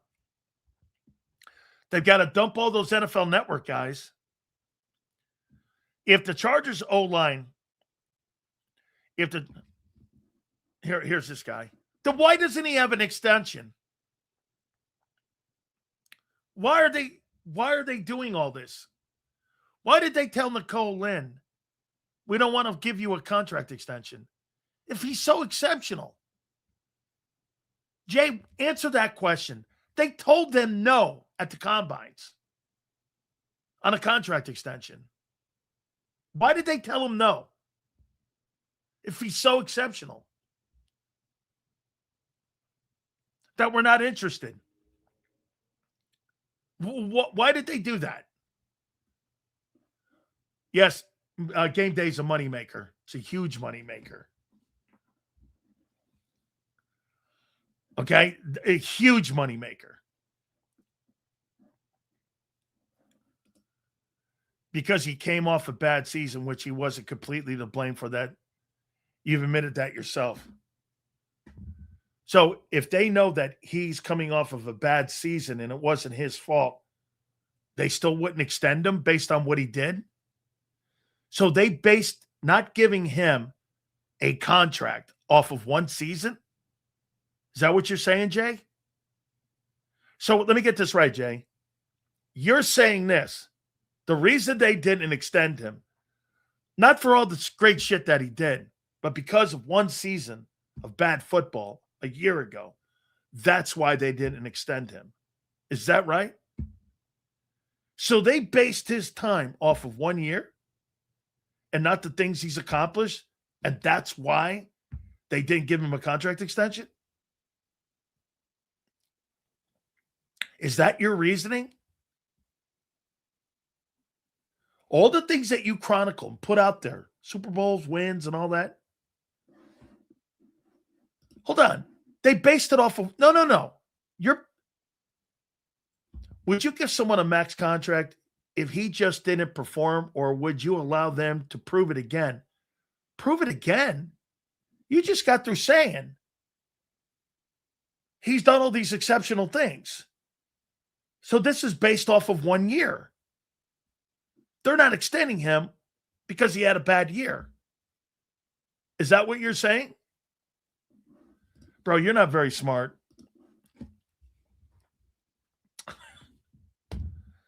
Well then, okay. So the Eagles, the Eagles are looking at it like this. I know you did all those great things. But last year we had bad coordinator and an unhealthy O-line. But hey, we blame you for it, so we're not going to extend you. That's Jay's take. Saquon Barkley says Nick Sirianni called him after the drop that lost the game to apologize for his own coaching. He's on the hot seat again this year.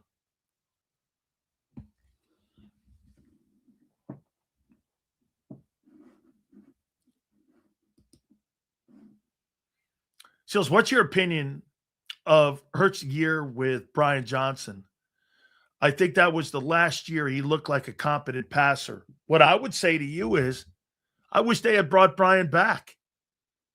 Maybe they could have developed Brian Johnson into being a pretty good offensive coordinator for Jalen. Jalen liked him.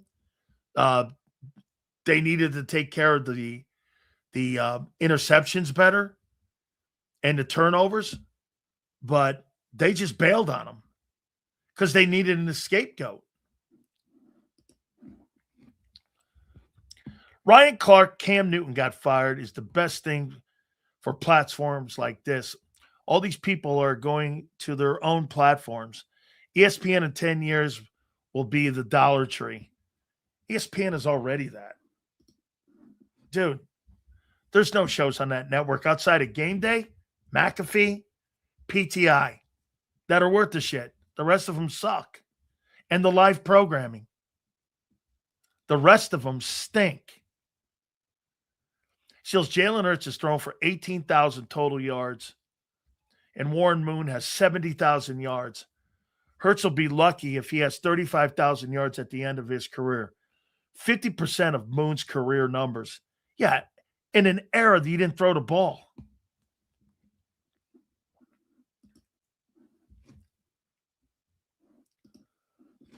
Agreed wholeheartedly, Seals. Brian Johnson shouldn't have gotten fired. Yeah, no, I would. You know what?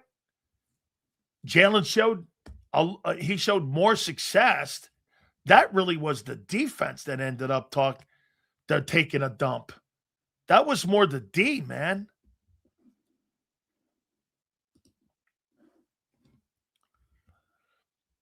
Actually, I think Cam Newton looks awesome, man.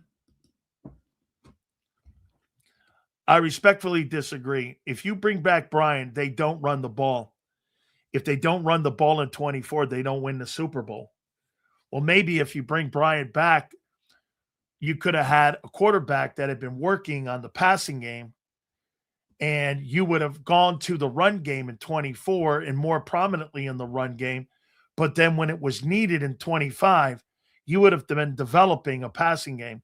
You stopped developing Jalen Hurts as a passer after the 22 season. Actually, after 23, you stopped developing them.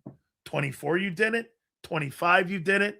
It's been 2 years that you haven't made the quarterback better in the passing game. That's coaching.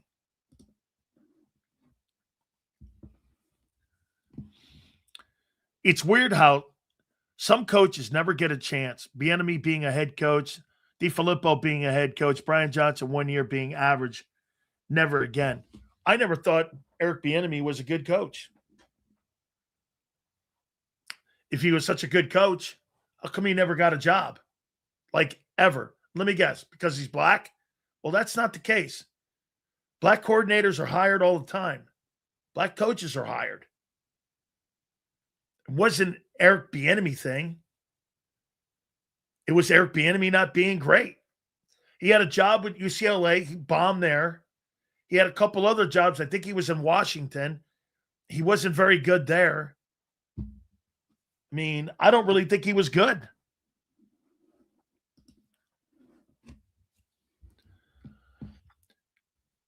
Jalen has a body of work individually now, and the projection isn't good as he goes forward. Time for a new scheme and quarterback. As a Cowboy fan, I hope you keep Hurts because he isn't progressing. Agreed. Absolutely. Jalen Hurts is more valuable to the Eagles organization than Nick Sirianni is. If that was the case, they would have paid him. To Zander's point, they paid Nick. They didn't pay Jalen. They paid Nick.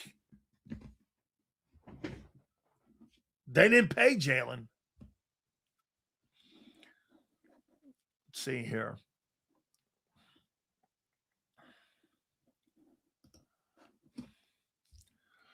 This shit show on D that year cost all those guys their jobs in the long run. It worked out with the upgrade on D. Actually, it did. AZ, actually, it did do that. It did work itself out. Right, coach, right situation. Kellen has done a good job, a great job in New Orleans.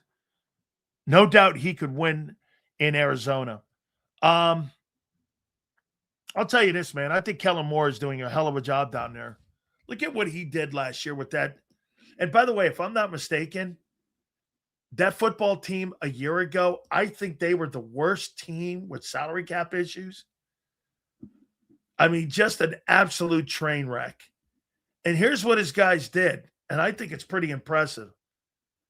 His quarterbacks between Tyler Shook and Spencer Rattler threw for 4,100 yards, 68 completion percentage, and 600 attempts, and 400 completions. I don't think Hurts has ever done that in his career. And those were two guys that we'll see what Tyler Shook turns out to be. Has Hurts ever had 400 completions? I don't think so. He may have. Maybe the 23 year. No. Most he's ever had is 352.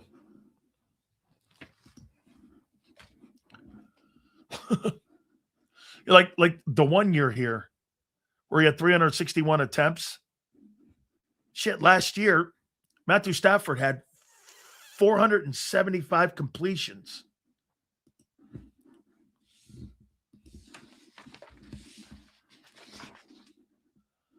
Let's see here.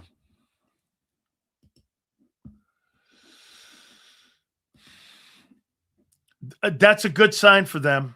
It is. That's a good sign. Seals, this will be Jalen's last year unless he takes a pay cut. They are setting him up to fail. I don't believe that. I don't think they're setting him up to fail. I think they're setting him up to evolve. I think they're trying to get him to evolve. They want him to evolve. We want you to be here. See, they're behind the sticks here with him right now because they haven't done a good job developing him. They just haven't. It's been more about Nick's system than it is about, getting the quarterback better. Did a Cowboys fan really say keeping Jalen is good for his team? He has taken the Eagles to 2 Super Bowls as their quarterback, while Dak has it in 11 years. Well, if you're Prince, I think he's talking more head up because Dak is 10-5.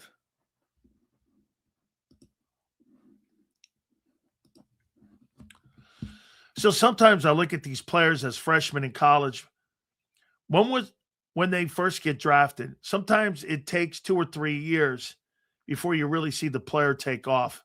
Some players are late bloomers. Some players get it fast.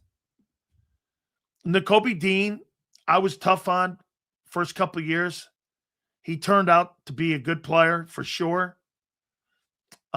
Just couldn't stay healthy, and that's why he's not on the team now. Maybe Nolan Smith goes down that same lane, you know? But yes.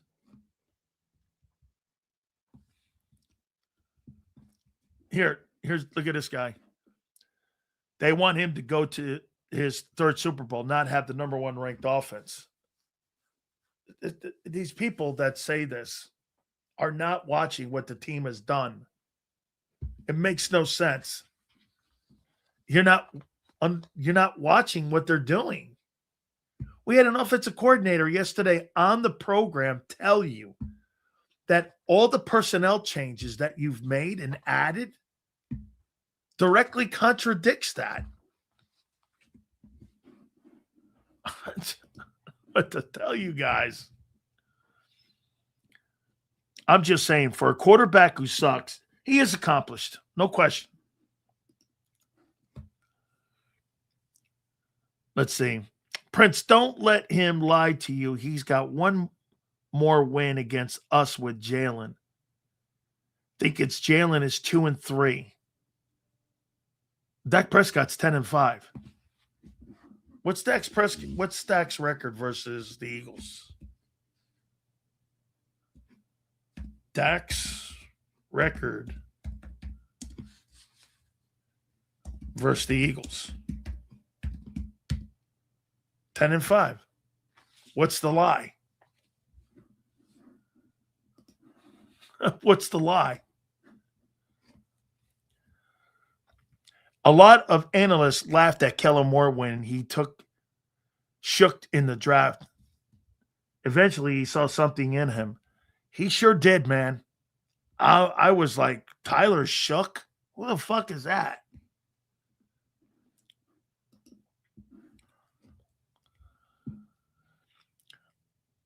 Let's see here.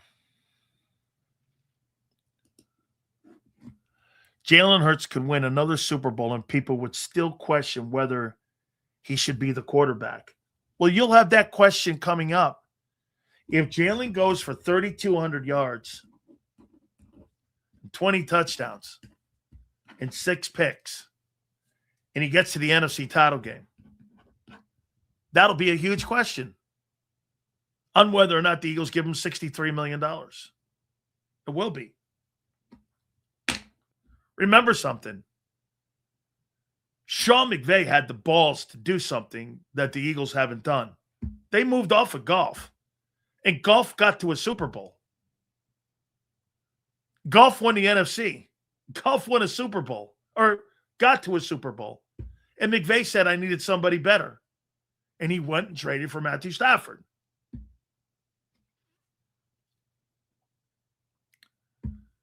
I mean, think about his record. Jared Goff's record with McVay and the Rams was great. But he wanted a different guy. All right. Our great friends at Morgan & Morgan, the #1 injury law firm in all of America for a reason. And it is because they win. Folks, I tell you this, over 25 years ago, John and Ultima Morgan put this company together to defend families like yours. Do me a favor. Go to forthepeople.com/big sales or pound law 529. That's forthepeople.com/big sales or pound law 529. And do me a favor. You tell them Big Sales sent you. There's a reason the Karate Master was the #1 salesman in the lumber department.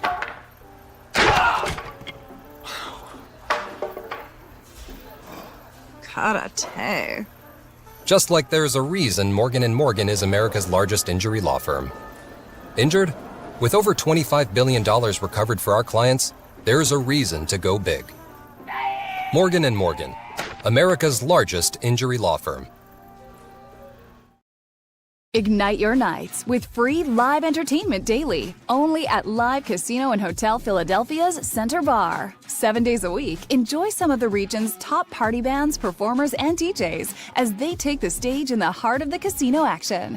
Great cocktails, live music, and lively moments. It's all happening at Center Bar at Live Casino and Hotel Philadelphia. Visit livecasinophilly.com for more details and the complete list of upcoming events. Must be 21 or older. Gambling problem? Call 1-800-GAMBLER. This is Eric. When he got injured in a car accident, he called Morgan & Morgan. He not only gets a lawyer, he gets trial lawyers like Sam and Jessica who are in it to win it. He gets his own investigators with briefcases, leather ones. And if you ever have questions, our customer service folks keep things rolling. Injured? We're your army. Morgan & Morgan, America's largest injury law firm. Welcome to the jet setters and the high rollers, to the shot takers and the tastemakers. Welcome to the viewfinders, the thrill seekers, and the night owls. Welcome to everything you could possibly want on one 5-mile island. Welcome to the Wildwoods. Book your stay today. In our hometown, we all look out for each other. We go the extra mile to lend a helping hand. Thank you. We step up to keep our communities going strong. And at Independence Blue Cross, we're here to keep you going strong. We've been deeply rooted in our communities for more than 85 years. And that connection to members has earned us our spot as the #1 health insurer in the region. So while you look out for your neighbors, know IBX is always looking out for you.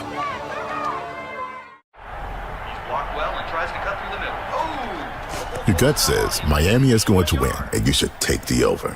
Your gut also said your NFT selfies would only go up in value. They didn't.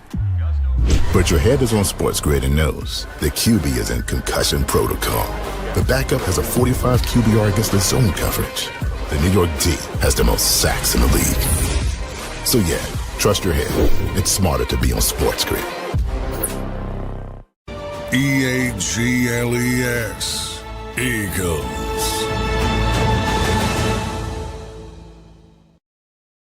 Guys, do me a favor. We appreciate you very much. Thank you again. Hit that like button. We will see you tomorrow. We will be 5 days out from the start of training camp, and we shall see you tomorrow. Thank you very much. Hit that like button, 2 to 6, and we'll catch you on the flip side.